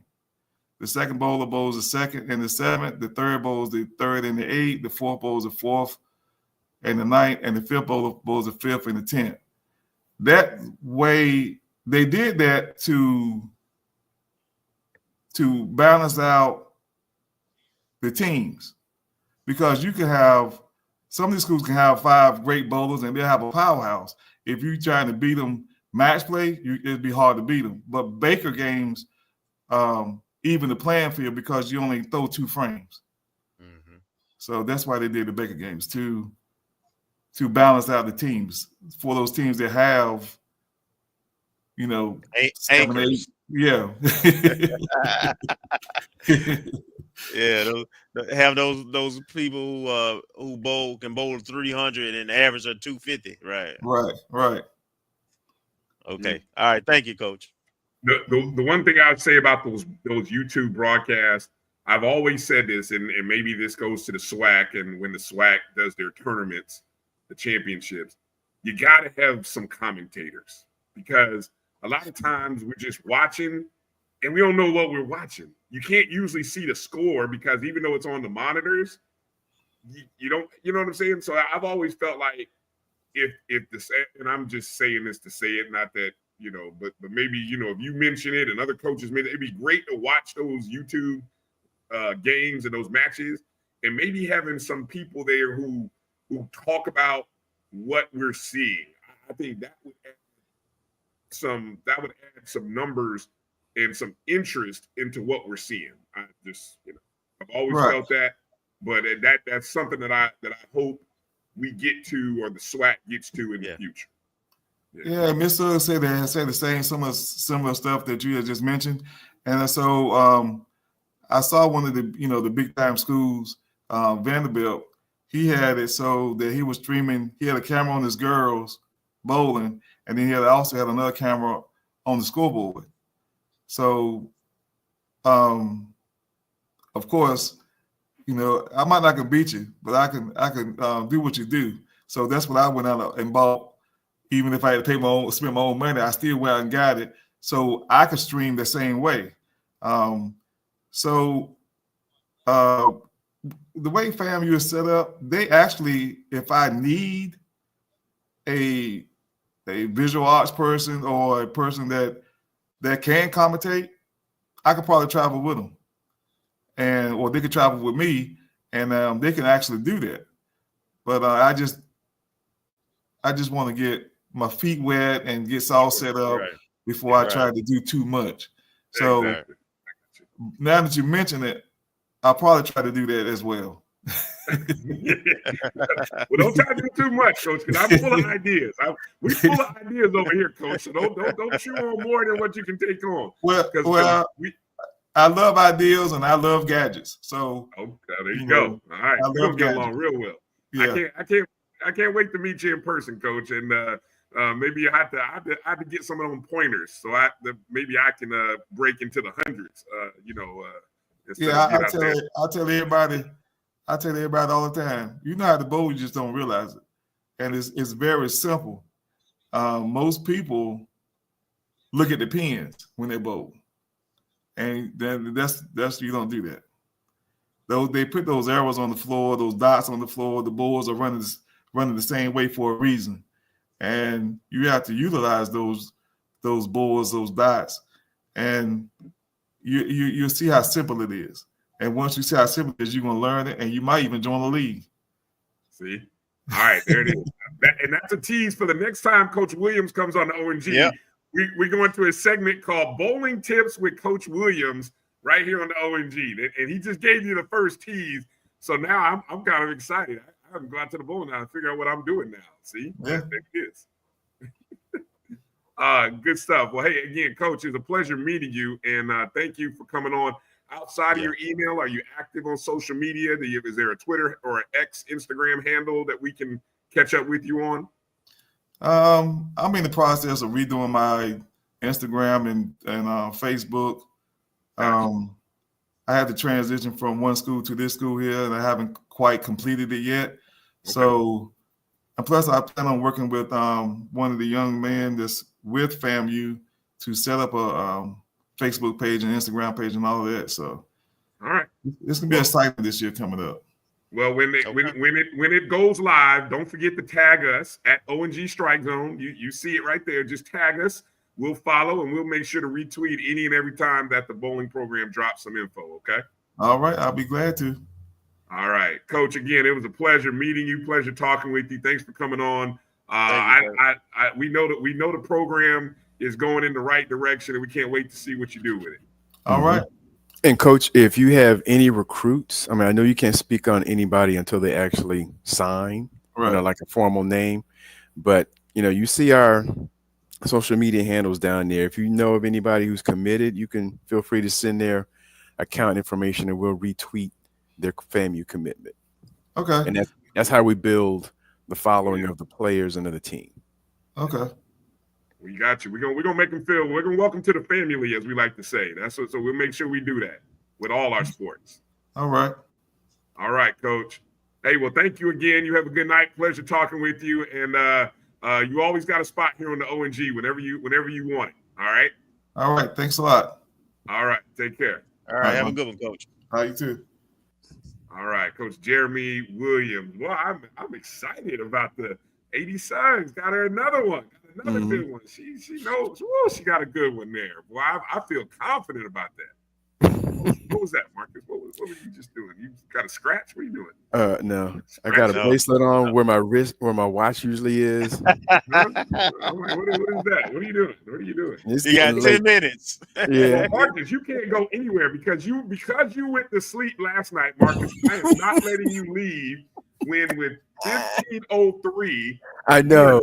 We are down 51-44. We just missed that. We had a 3 rim out. I was looking. Oh, there's Shaq. They're showing Shaq now. Well, hold on. Let me see. We had a 3 rim out. They turned up the D in the second half.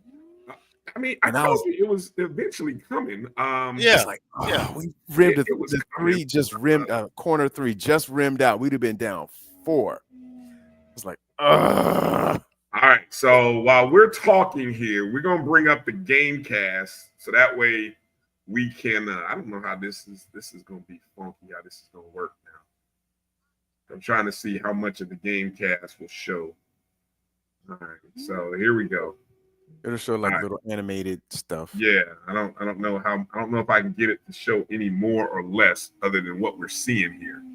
But all right. So as you can see, 51-44 right now. FAMU has the ball. This is a very important possession here.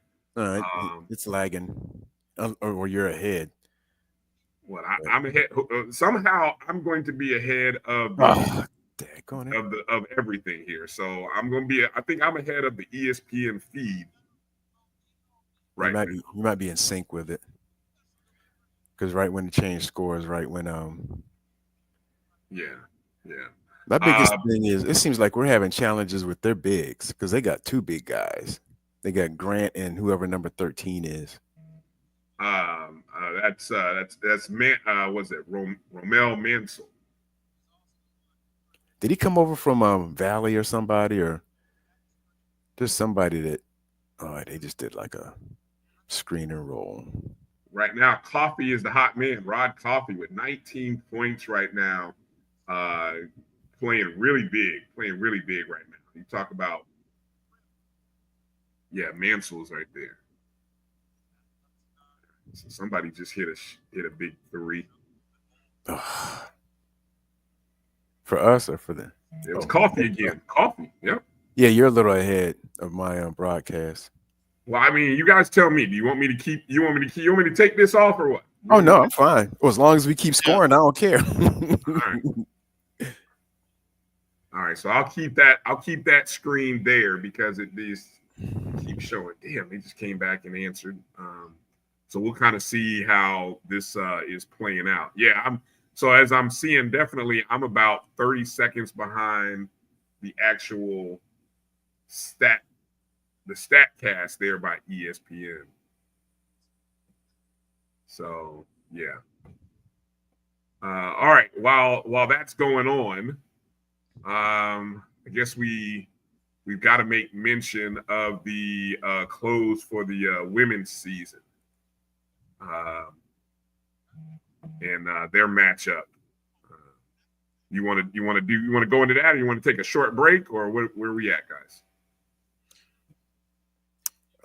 We could roll into it because I still got to get into bed, but I'm just kidding, Mark. I'm gonna give you crap about that. Yeah. Well, hold on. Let me pull up the final numbers. Coffee is going off. Yeah. Look, somebody had to get hot. Yeah. Somebody had to get hot. Somebody. If one of you guys can keep up with the box scores while I'm showing this, if somebody can keep up with the box score right now. Rod is. I'm not watching it. I mean, I got it on, but I got it on, but I'm not watching it. I'm watching. Not watching what? So I keep turning my head. Like, well, I could about the women's season. Kind of, it's disappointing. Okay. Final score. Let me go back here. Okay, final score. We dropped the game. Okay, this is a 8-9 matchup. Of course, on the heels of a game against Bethune-Cookman that went into overtime. Then we have another game in which we were. What was the score at the end of three quarters? We were up 2-3. At the end of three quarters, it was a 2-point. Eight. What? Oh, women. You talking about our women? All right. Yeah, we were up by about 8 in the fourth quarter. I know we were up almost 10 in the third quarter. Yeah. Let me see. At one point in the contest.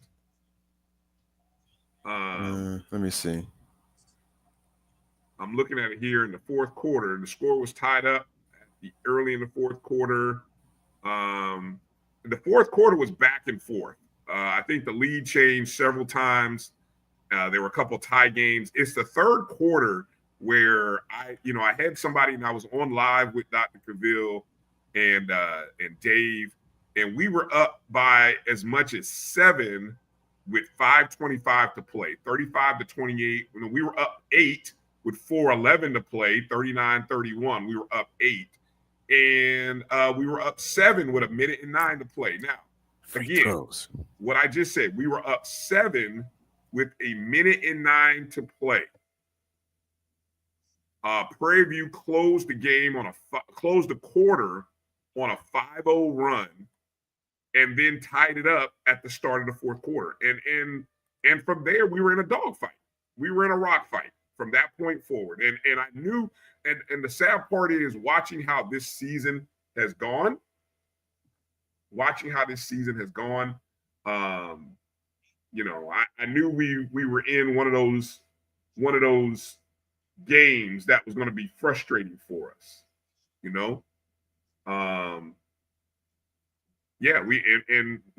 ended up losing down the stretch. In terms of, Kelvin, you were pointing out that Valley, who had come into the game with a 3-game winning streak, probably having one of their best seasons in a long time. You said they were without their leading scorer. Is that what you said, Kelvin? In overtime. She fouled out. In overtime. She fouled out near the end of the regulation. Yeah. I'm just looking at some numbers, Brian. Go ahead.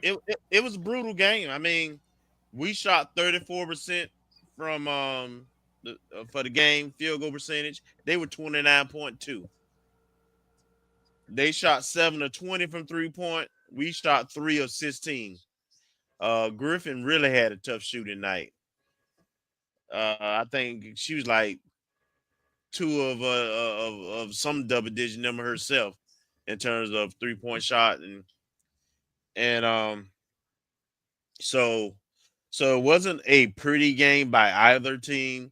We missed 7 free throws. You know, looking at it, it's kind of typical, as you say. We had more turnovers, 20 to their 15, and you know, we just haven't been able to close. Right, our ladies seem to tighten up as the game progressed. Now, we did have a sighting of our freshman who we hadn't played it in a while, and I mentioned about how I don't understand our substitution patterns, and Eve actually got to play 9 minutes this game, and also Carter played, but it was sometimes like down the stretch in the fourth quarter where I was wondering why she wasn't in the game when Valley was getting rebounds and putbacks, and I just thought her defensive presence was needed, and I know we put her in to defend the inbound at the end of regulation. I mean, right before the end of the regulation, but I at the end of the day, it's disappointing because we lost 8 of our last 9 games, I believe, in the season. In the middle of the season, we thought it was going to look different, and half of the conference season. First half of the conference season, we had that kind of. And also I drank the Kool-Aid, right? Coach seemed to be very happy with the team, and we coming now. Granted, injuries did play a significant role with this team. We did have what was 3 starters that were out by the time we played that game, and a 4th potential starter who never played at all this season. So, injuries did cause havoc on the team. However, there was opportunities to win. There's really no difference between the top team in the SWAC on the women's side and the bottom team, and it played out. It was proven. Valley had beat Jackson State the game before they played us, right? So, there's a lot of parity in the league, and it was just unfortunate that we weren't able. We hadn't learned to close out games, and now we're gonna have another 7 to 8 new players on next year's team. So, hopefully with Coach, she has her staff. She got Coach Cremati in late, right when the season started. So her and her staff should have a whole season together, recruiting cycle together to iron out some things, and hopefully we are coming. Yeah, losing Sydney Hendricks in the Bethune game, almost 4 minutes into that contest. Not sure to what extent that injury was, but obviously she didn't play in the tournament game. It was a huge reason. We still had a chance to win against Bethune. We still had a chance to win against Valley. And that's what I'll say this about this particular team that Coach had recruited. Despite the miss of Hendricks, the miss of some other young ladies who, in the non-conference schedule, we thought would be key players or starters in the conference season. They did not play practically at all in the conference season. So it really, there was a period of time where people were hoping, expecting, wanting to see what those other young ladies were going to do and what they were going to be, and they never were there. But the depth of this team still kept them in games. Like I was really, I watched Sage Glover really grow. I told you guys this. Glover, who is a freshman. No, excuse me. She's a grad student from Columbus, Ohio. I'm sorry. I thought she was. I didn't know. I thought she was a little younger. But I don't know if she has another year left or she was one of those 8. But man, I enjoyed watching her play down the stretch. This is a team that, man, I really wish this team had another year together. I really do. Because I think this was a well-recruited class of young ladies that Coach found. But she found girls that could win games. And unfortunately, we were in games. We just couldn't close games. And that's part of winning. Well, and frankly, there are three glaring areas of improvement opportunities, right? Point guards, we got to have more than one. We got to have a couple of point guards.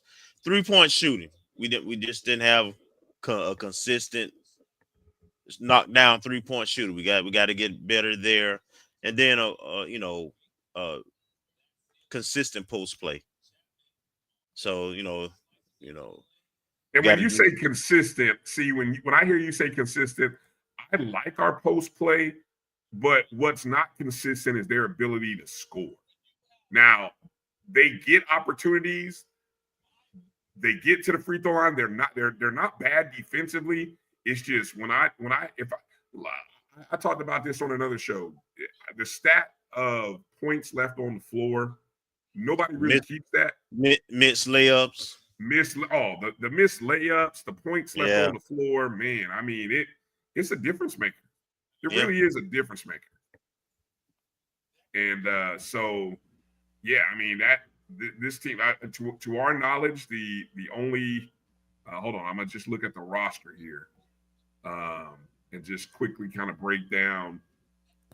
And Marcus, you correct me or if I'm wrong. I think we have 8 or 9. I think Cheyenne McEvans might be the only one. Well, she admitted she was coming back next year, so I don't know who else is right eligible. Now, according to the athletics site, you've got Eve Alexander, who's a freshman. Mm-hmm.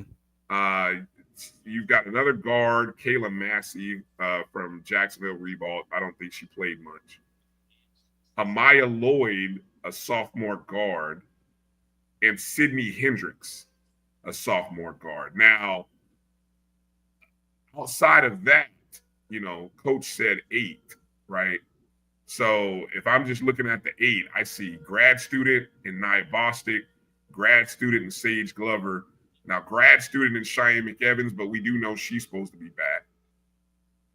Grad student in Yvette Subaretz, Sabu Gay, grad student. So that's 4 who probably are gone. Then you look at potentially Zakiah Carter, who's a 5th year. Gone. Elia Ellis, who's a senior. Gone. Jalea Sharp, who's a senior. Now I don't know this young lady's name. Is she still on the roster? But we didn't see her at all. I mean, Shani Gilbert. I don't really know what that. But then after that, you've got other young ladies that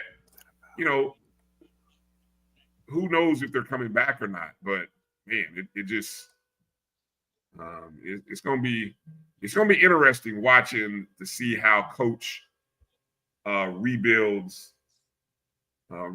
this team. Gail says Sabu has an extra year. Oh, okay. Well, if that's the case, then Sabu will be back because I heard Coach talk about the relationship that she and Sabu has. So I would imagine Sabu will come back. Hopefully she'll come back. I like Sabu's game. Yeah, it'll be interesting, but it's still, a roster makeover. And who are the foundations? You have Sydney Hendricks, who was coming on this year, but we don't know the extent of her injury and in terms of recovery from whatever that injury might be. And then you have some youngsters and then a couple of commitments. One from a young lady, a post player from Atlanta, and then a point guard. I think at least one point guard, maybe two. Okay, the junior college rule. Gail is saying that junior college rule. So we need the young lady. So that's going to help out numbers there possibly. Now, has the junior college? I know there were some lawsuits and stays around one or two players, but has it been adopted universally? Yes, I hadn't heard that yet. If it's been adopted universally, or if it's just that one young man, is it Pavia, the quarterback from Vanderbilt, who got his particular case and maybe one other case. I've seen other little cases pop up between him, Vanderbilt, and somebody. I'm sorry, a baseball player and someone else, bringing up that wanting to get an extra year. So I don't know if it's been adopted or fully. What's the word? Fully ingrained as everyone with the JUCO gets an extra year. So that'll be interesting. Or if it's specific to one sport now until they manage everything.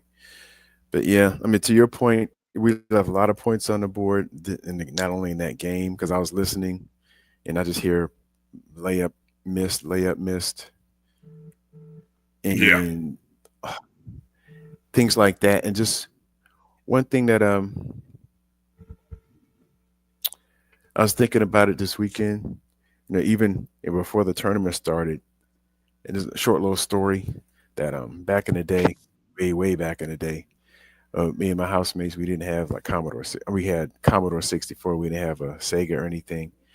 And we always used to have this saying called poise at the end. So if someone come over to the house, we're playing football on a little Commodore 64 in that game, and somebody losing the game, someone in the house, because we were trying to protect the house. And then we would come back and win and say, okay, it's the poise at the end that when things aren't working, we'll start working. And it just seemed like for whatever reason, the second half of the season, the ladies just, whatever reason, didn't have the poise at the end in terms of finishing out the game, whether it's a misplay, a play not executed well, all those type things. And I was getting worried as the score got closer because it was like a repeat, like Groundhog Day. And this was a very winnable game. Winnable game. Yeah. And it just disappointed that it even got the overtime. And Valley was scrappy, and I mean, they were fast. I mean, because they were beating our bigs down the floor, and they were very energetic, but it just seemed like. But that game played out like so many other games. That's why I saw where it was going, and I was hoping that I would be wrong, but I let. No, you knew this team showed who they are and what they lack, that ability to finish over the last 9-10 games.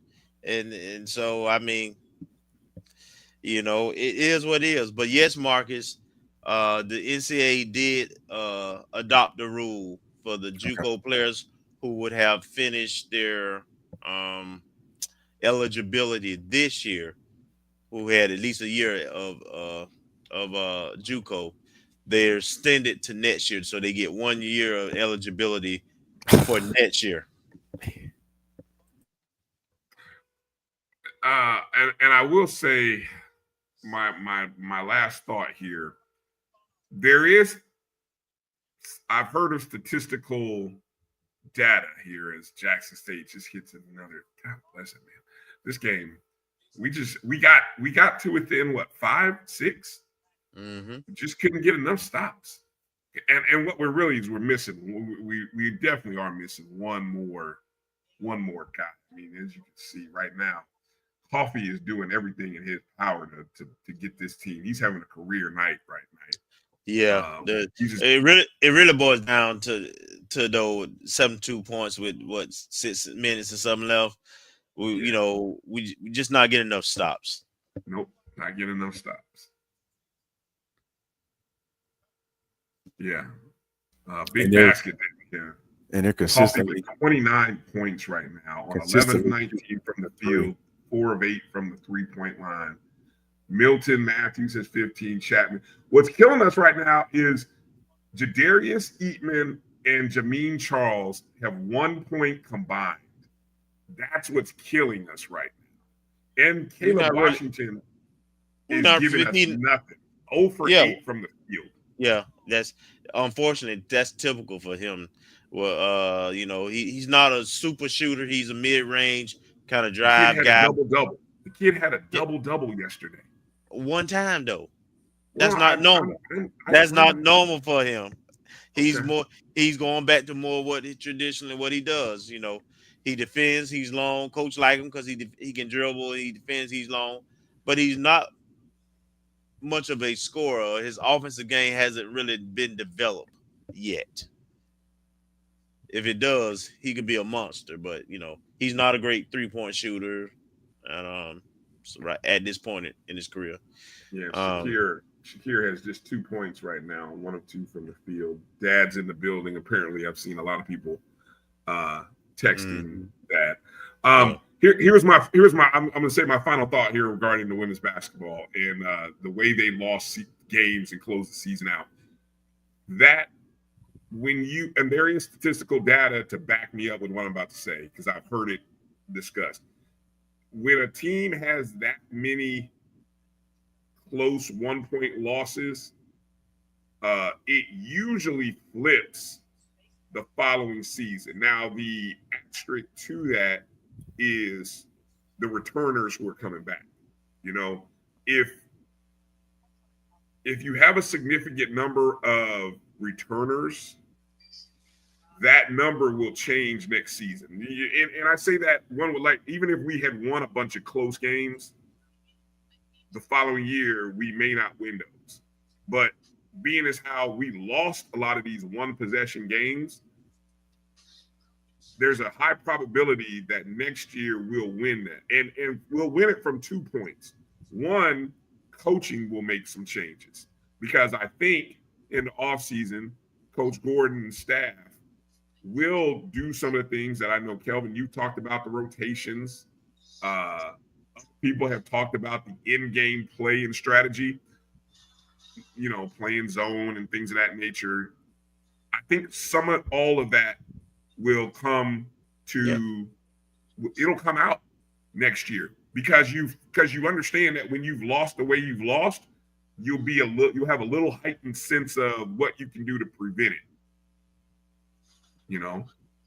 It's tough learning on the job, but it's like on the job training. You figured it out. You saw how you lost these games, and this is what we got to do to not lose them next year. So a big opportunity of improvement, not just for the players, but for the coaches as well. Yes. Yeah, absolutely. Agreed. Yeah. All right. 6:01 to play, as you can see, in a TV timeout right now. Down 9. We're approaching I think this 4-minute stretch right here, guys. This stretch between now and the under 4 timeout. This is it right here.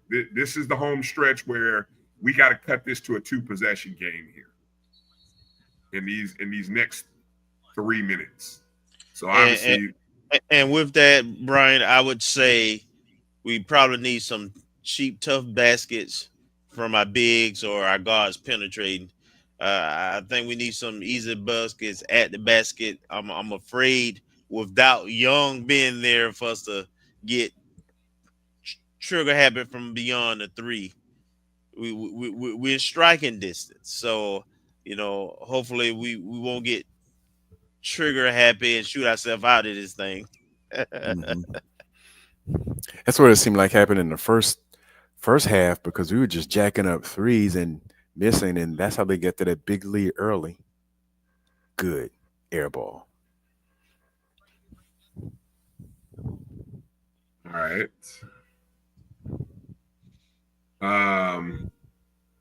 3-point. Ooh, that I see. So you're ahead of me, Marcus. You said that air ball. You're about 10 seconds ahead of me because I just saw that air ball. I'll say real quick. Baseball and softball both won 2 out of 3 over the weekend. Baseball beat West Georgia 2 out of 3.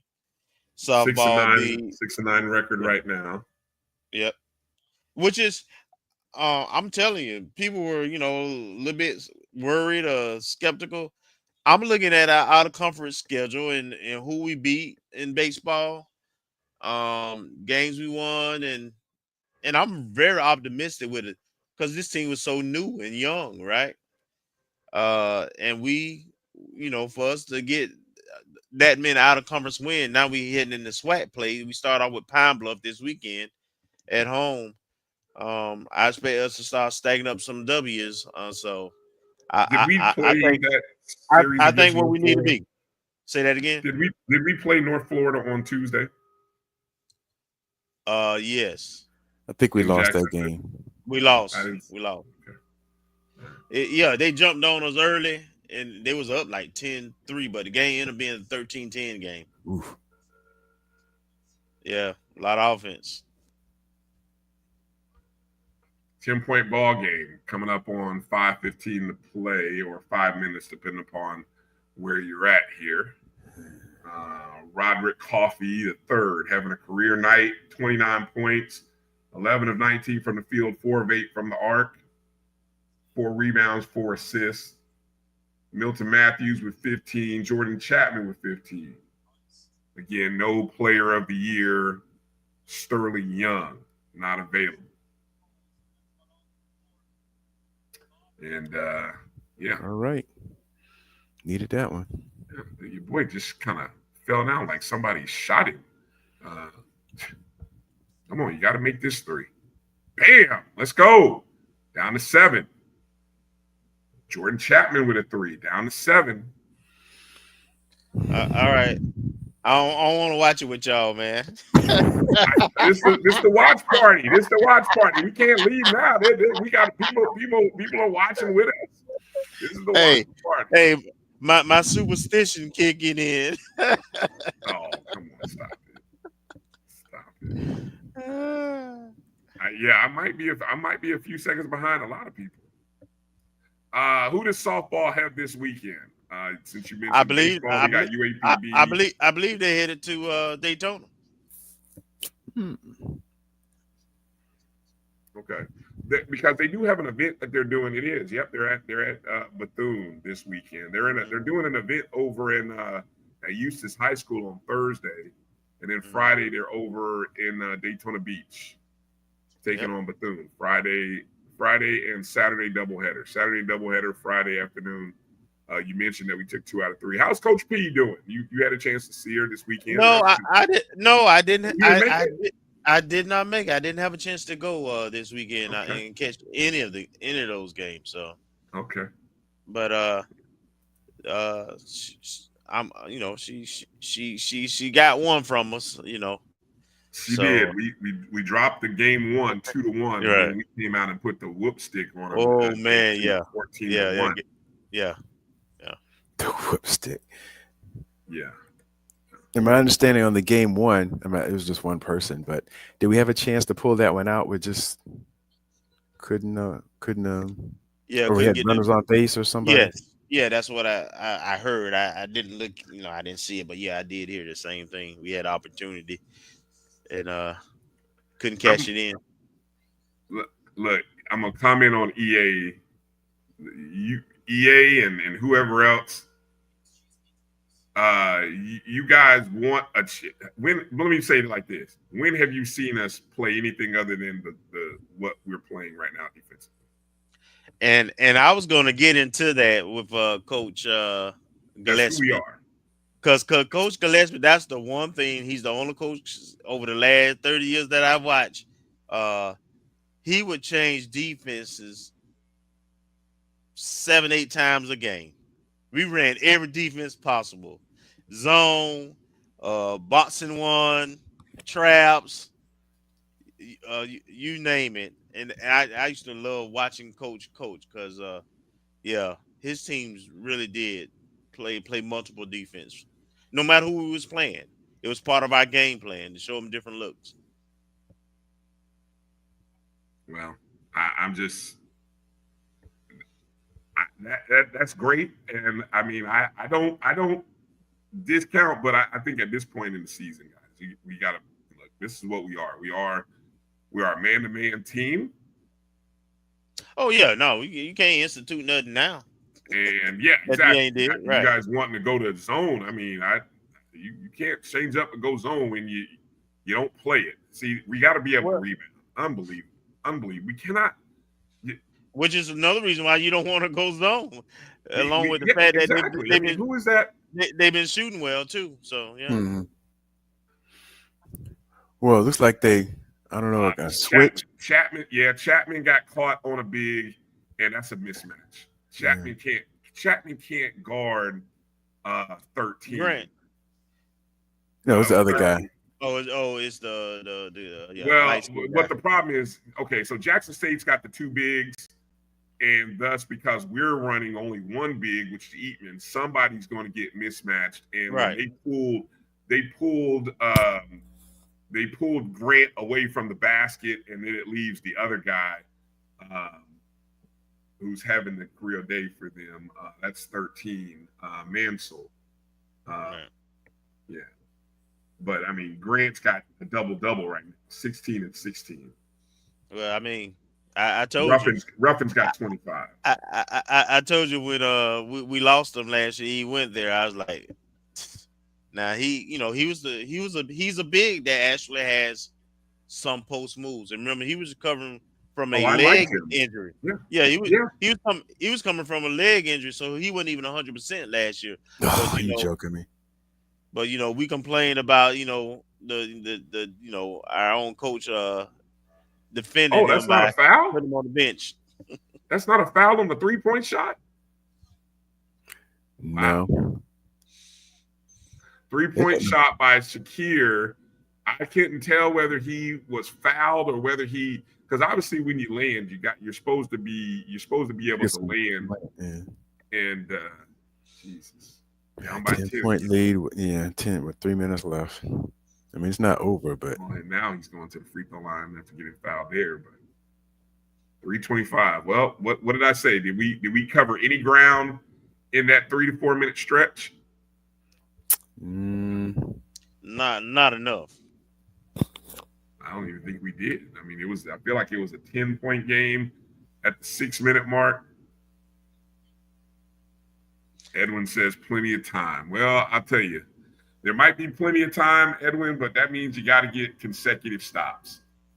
It's going to take three consecutive stops and 3 baskets, even if they're 2-point baskets. Right. We can't have no empty no empty possessions. Yeah. Right. No empty possessions.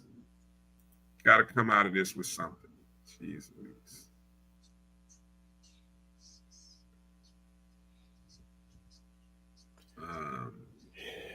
Poison. FAMU 7-point underdog, which that's another story that I need to count on here. I'm sitting here on the verge of that. 3:25 to play. Does it look like they've taken Milton out of the game, or is it just that Chapman and Coffey are playing well? What's your thoughts there? I told you I wasn't watching it, so superstition kicked in. So I can't tell you. You guys.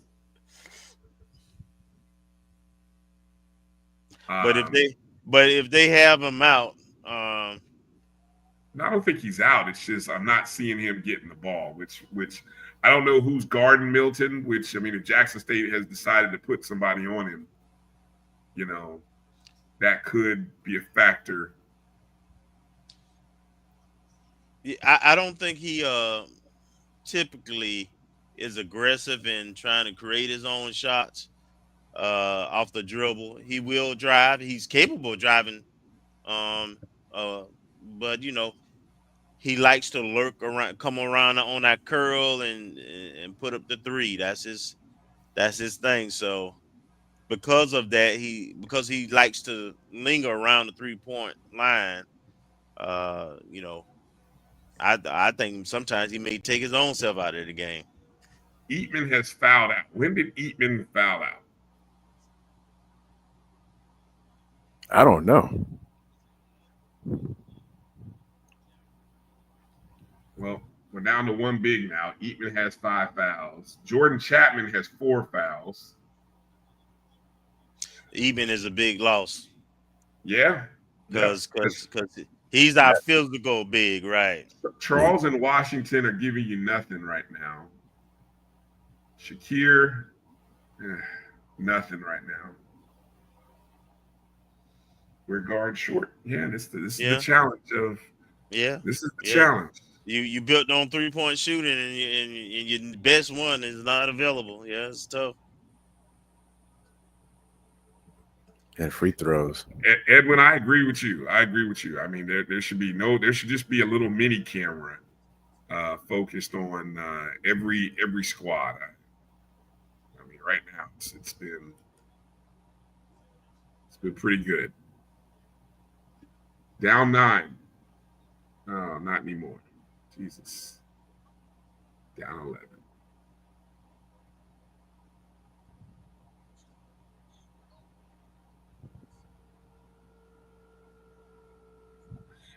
And I like the way Grant is passing. Grant is doing a great job of passing as well. He's a nice big. He's a very nice big. You think he would have? Well, I don't want to go there. Who knows? We understand why he left. I mean, coaching change and everything. He was gone before the new coach even got there. So he was in the portal. Big Right? Big shot. Down 8. He wasn't gone. He was still in school, but he was in the portal. Okay.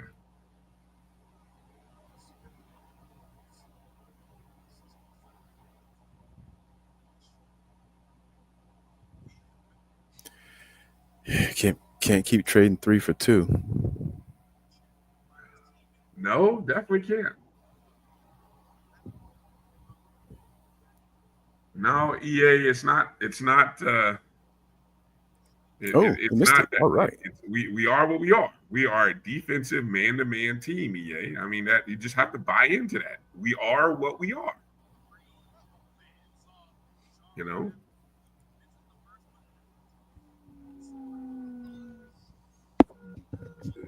Oh, you gotta go up. Ooh, big block. They caught a foul. Mm-hmm. Ooh, caught a break there because I thought that was maybe it was the play before that was a good block.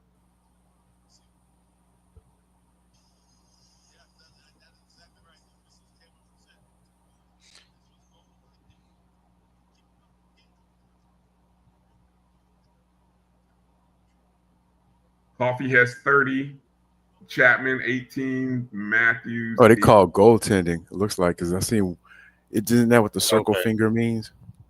Yeah, I think so. No, it's something. No, that's a review. If they're doing a circle, it means they're reviewing something right now.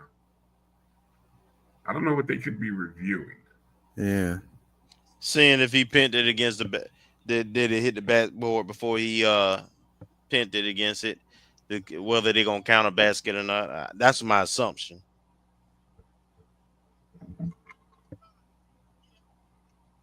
On the second shot.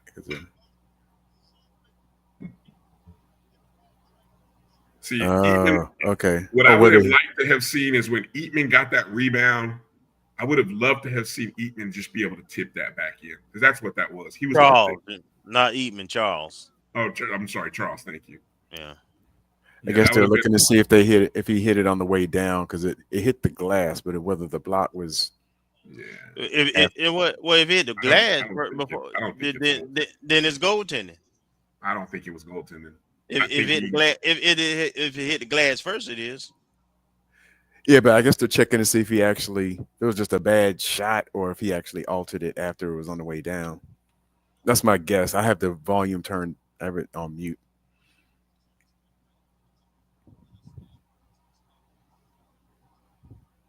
Uh-oh, they're explaining something to Crary. We'll see about his reaction. Oh, he nodded. I don't know what that means.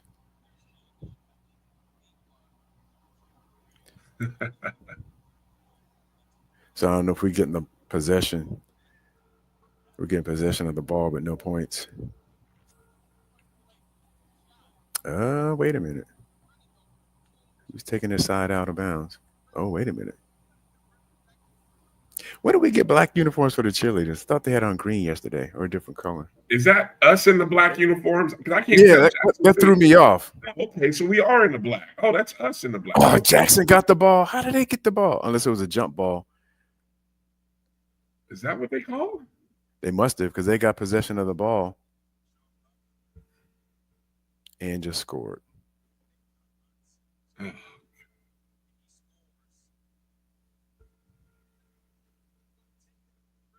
Fresh breaker right down the lane. Jeez Louise. Minute 57. He didn't travel? Man, he went from Canada to Florida. 2 minutes to go, down 10. Oh, that's a travel.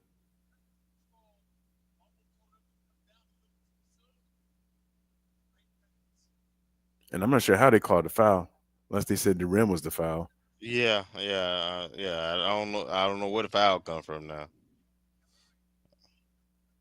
Yeah, that is a great question. Where phantom call? No, he missed that on his own. Yeah, He might have been tired from all them steps. Well, Yeah. he touched him on the arm, but come on, man, that ain't what caused Grant to miss that. I mean, jeez Louise.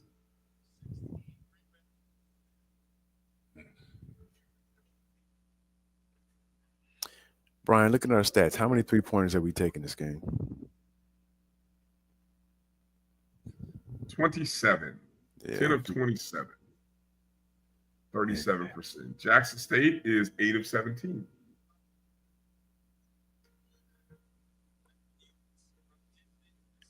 Yeah, so they're basically like 50% or close to it. It's amazing. I've watched this team all year. It's amazing how Coffee exploded this game. He's not a 3-point shooter, but he 4-9 today. Yeah.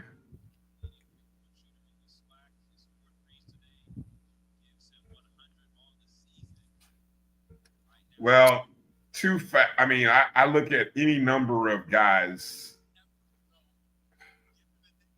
The combination of Eatman and Charles, I bet you if you go back and look at the stats when we played Jackson State during the year, they scored and had better production than what you're seeing tonight.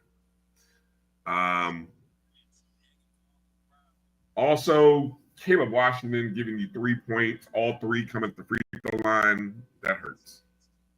Yeah, 0 for 8. Yeah, Grant, really excited. Grant, he comes off. He wanted to end our season. How'd y'all treat Grant in Tallahassee? I thought we treated him well in Tallahassee. Yeah, he's a good kid. You know, was fine. But He's really excited to be playing for Jackson State and knocking us out of the tournament. Yeah, I mean he didn't get a chance to be. I'm sure the guys, Eatman, you remember him? Eatman were our two bigs last year. Yes. So I'm sure that Eatman and Chapman had a few, and Coffee had a few words from him after the first two losses. So he, of course, he want a little get back. Yeah. Marcus, you can go ahead and say what you said about beating somebody 3 times. I don't believe it, but you can go ahead and say it. Yeah, I imagine it's kind of rough just because, the third time you kind of have an idea of, well, one of our best players, if not best player. We're missing 17 points. And even half of Sterling's points makes a difference in this kind of game because it gives us something off the bench. Our bench has given us 3 points. Yeah. 3 points. Well, and not only that, to that point, Sterling is even though he's a 3-point shooter, he's a very willing driver, and he drives to the hoop a lot, and he gets a lot of foul. He got him in foul trouble last time we played him. Right. So you missing that guy who willing to go in the paint too and draw some cheap fouls on their bigs.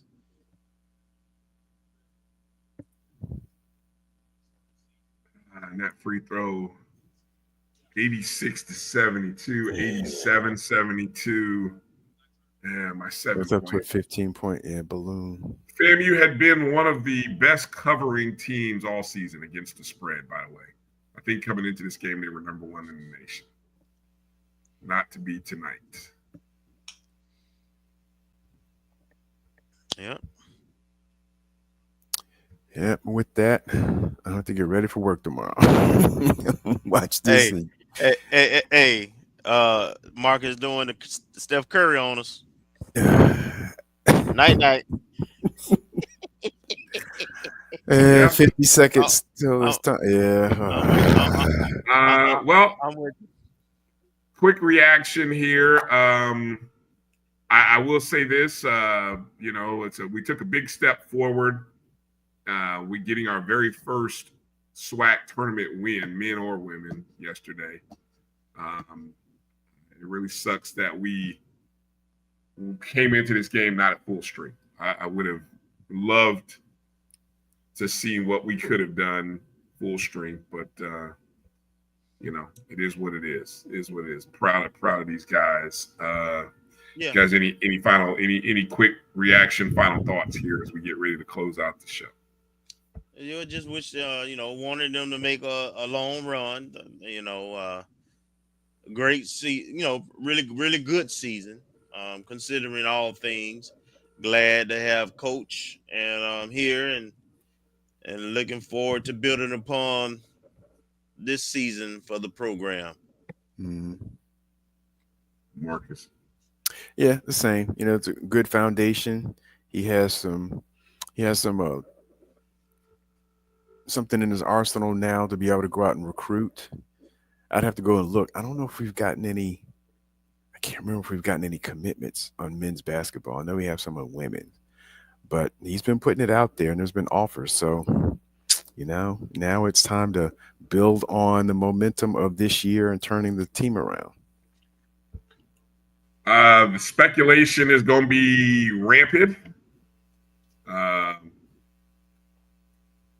I'll just leave it at that. There's going to be reports and other things coming out. They're already out, but we'll wait to. I don't know how true some of those reports are.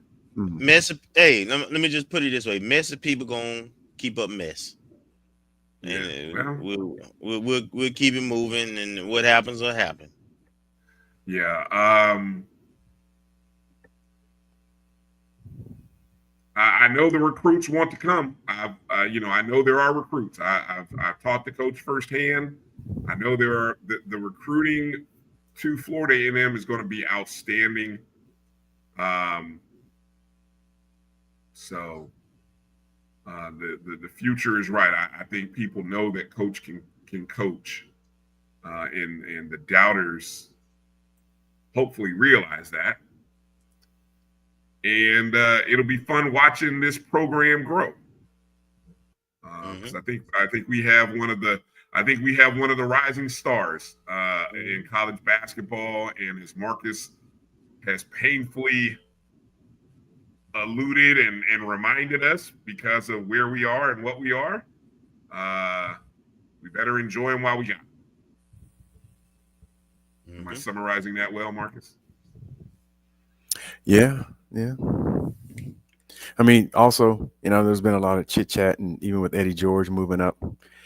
But like I said multiple times on this show, and talk with Kelvin even before this show and other forums, the launching pad, if you do success, or if you show you're a turnaround coach and turn around the efforts and trajectory of a program, there's always going to be a market for it. And so we may have to embrace that, especially now.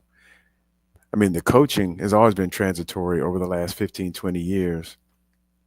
But now with the players moving or being able to move, you're going to have to embrace, on some regard, like a incubator launching pad for coaches to go to that next level and be able to have a forum for him or her to do that. Hey, quick nugget. I saved it. I didn't tell either one of y'all, but I'm breaking it now. We will have a new lighting system at Bragg. Demo has begun. It'll be the kind that, flash and do the different colors, LEDs and all that kind of stuff. But that process is starting now. All right. Yeah. Big long hug there between Mo Williams and Coach Query. A lot of respect for both of those. I think Coach has a lot of respect for Mo, and I think vice versa there. So we'll see. Congrats to FAMU. The men will finish with a 14-7 record, and in the quarterfinals, Roderick Coffey with a game high 30 points on 11 of 20 from the field, 4 of 9 from the arc, 4 of 5 at the free throw line, 5 assists, 4 rebounds. Milton Matthews with 18 points, 4 of 10 from the arc. Jordan Chapman, 18 points as well on 2 of 4 from the arc. That's pretty much all the scoring that we got from those three guys. Shakir O'Neal had 4. Caleb Washington had 5. Jadarius Eatman had 1. So, I mean, not enough firepower to, 91 points. I mean, when you give up 91 points, I mean, it's hard to win many games when you give up 91 and you're missing 17 points. So, it was a good run. I think the guys. I think Coach Query and these guys have relit the fire in FAMU basketball. So we'll talk a little more next week. Maybe kind of put a bow on it. I don't think we properly got a chance to recognize the seniors. There wasn't an adequate, because we don't have that person yet, so we don't really know. The person starts next week on Monday. I was going to say that. Yeah. We already know who he is. He's from me with SWAC. Go ahead, Bryan. Well, I was going to say, I believe his name, he's from Alabama State. Digital, what was the title that I put in the chat there? He actually handles the social media content for Alabama State right now. Dennis, and the last name, Driscoll. Dennis Driscoll will be the new sports information director. AD Suggs let that be known on the Things Up podcast on Sunday night. And I don't know if the other thing had been official yet. The DC, we know who the DC is, but it hasn't been official yet. So I won't say it, but we do have a defensive coordinator from an FBS school. I'll just leave it at that. A lot of experience. A lot of experience, yeah. Yeah, very experienced guy. Yeah. Right. All right. Gail said Mo is trying to recruit Coffee. I wouldn't doubt it. Hey, look, that's how it works. Trust me. I'll say this, Gail. There were guys from other schools that were trying to come to FAMU in the SWAC. Trust me. So that's how it rolls. Guys are always trying to get out. So, I don't know. Karen said, "Where's the previous person now?" I don't know who he's. I'm assuming she's talking about Josh. He's at Kent State. Mm-hmm. Yeah. All right. Well, that's going to do it. We want to again thank Coach Jeramy Williams for joining us. Also got to thank Coach Mike Gillespie for joining us as well. Fun interviews, great conversations. If you missed any part of it, you can always go back and watch it on YouTube, whether it be on the Jericho Broadcast Network's YouTube page or the @ONG StrikeZone YouTube page. Go check out the BCSN Pod Zone. The podcast of this show is available on Spotify, iHeartRadio, Amazon Music, Apple Podcasts, everywhere you listen to podcasts. That'll be it. Good luck to the Lady Rattlers, our softball team in Daytona Beach. Good luck to the men at home against UAPB. And track and golf. Right. They'll be participating this weekend too. All right. Track opens the outdoor season. I think golf starts tomorrow. Or is it next week? Next Thursday? I can't remember. Friday. Yep, tomorrow. Golf is tomorrow. Yeah. So golf is tomorrow. Track and field opens up the outdoor season. I think track is next week. Yeah. Yeah, because the NCAA indoors, I think, is this week. Yeah, the NCAA indoors is this week. So, and then we don't have anybody running in that. So. Right. All right. Well, that's going to do it for tonight. For Marcus and Kelvin, I'm Bryan. Thanks for watching us. Hit the thumbs up and the like button out the door. We always appreciate your love and your sponsorship of our show. So congratulations to thee. And you guys watch your mentions out there. Don't start nothing that we can't finish. Tough weekend, but congratulations to our basketball programs on getting to the SWAC tournament. Congrats on a great season. It wasn't what we had wanted it to be, but it was entertaining, and definitely we had a lot to talk about. So I guess that's an improvement. It was better. It definitely was better. Yes. It was better. All right. Yeah. Well, that's going to do it for tonight. Thanks for watching, everybody. You guys be well, be safe, be blessed, and things up. Keep striking. We'll holler.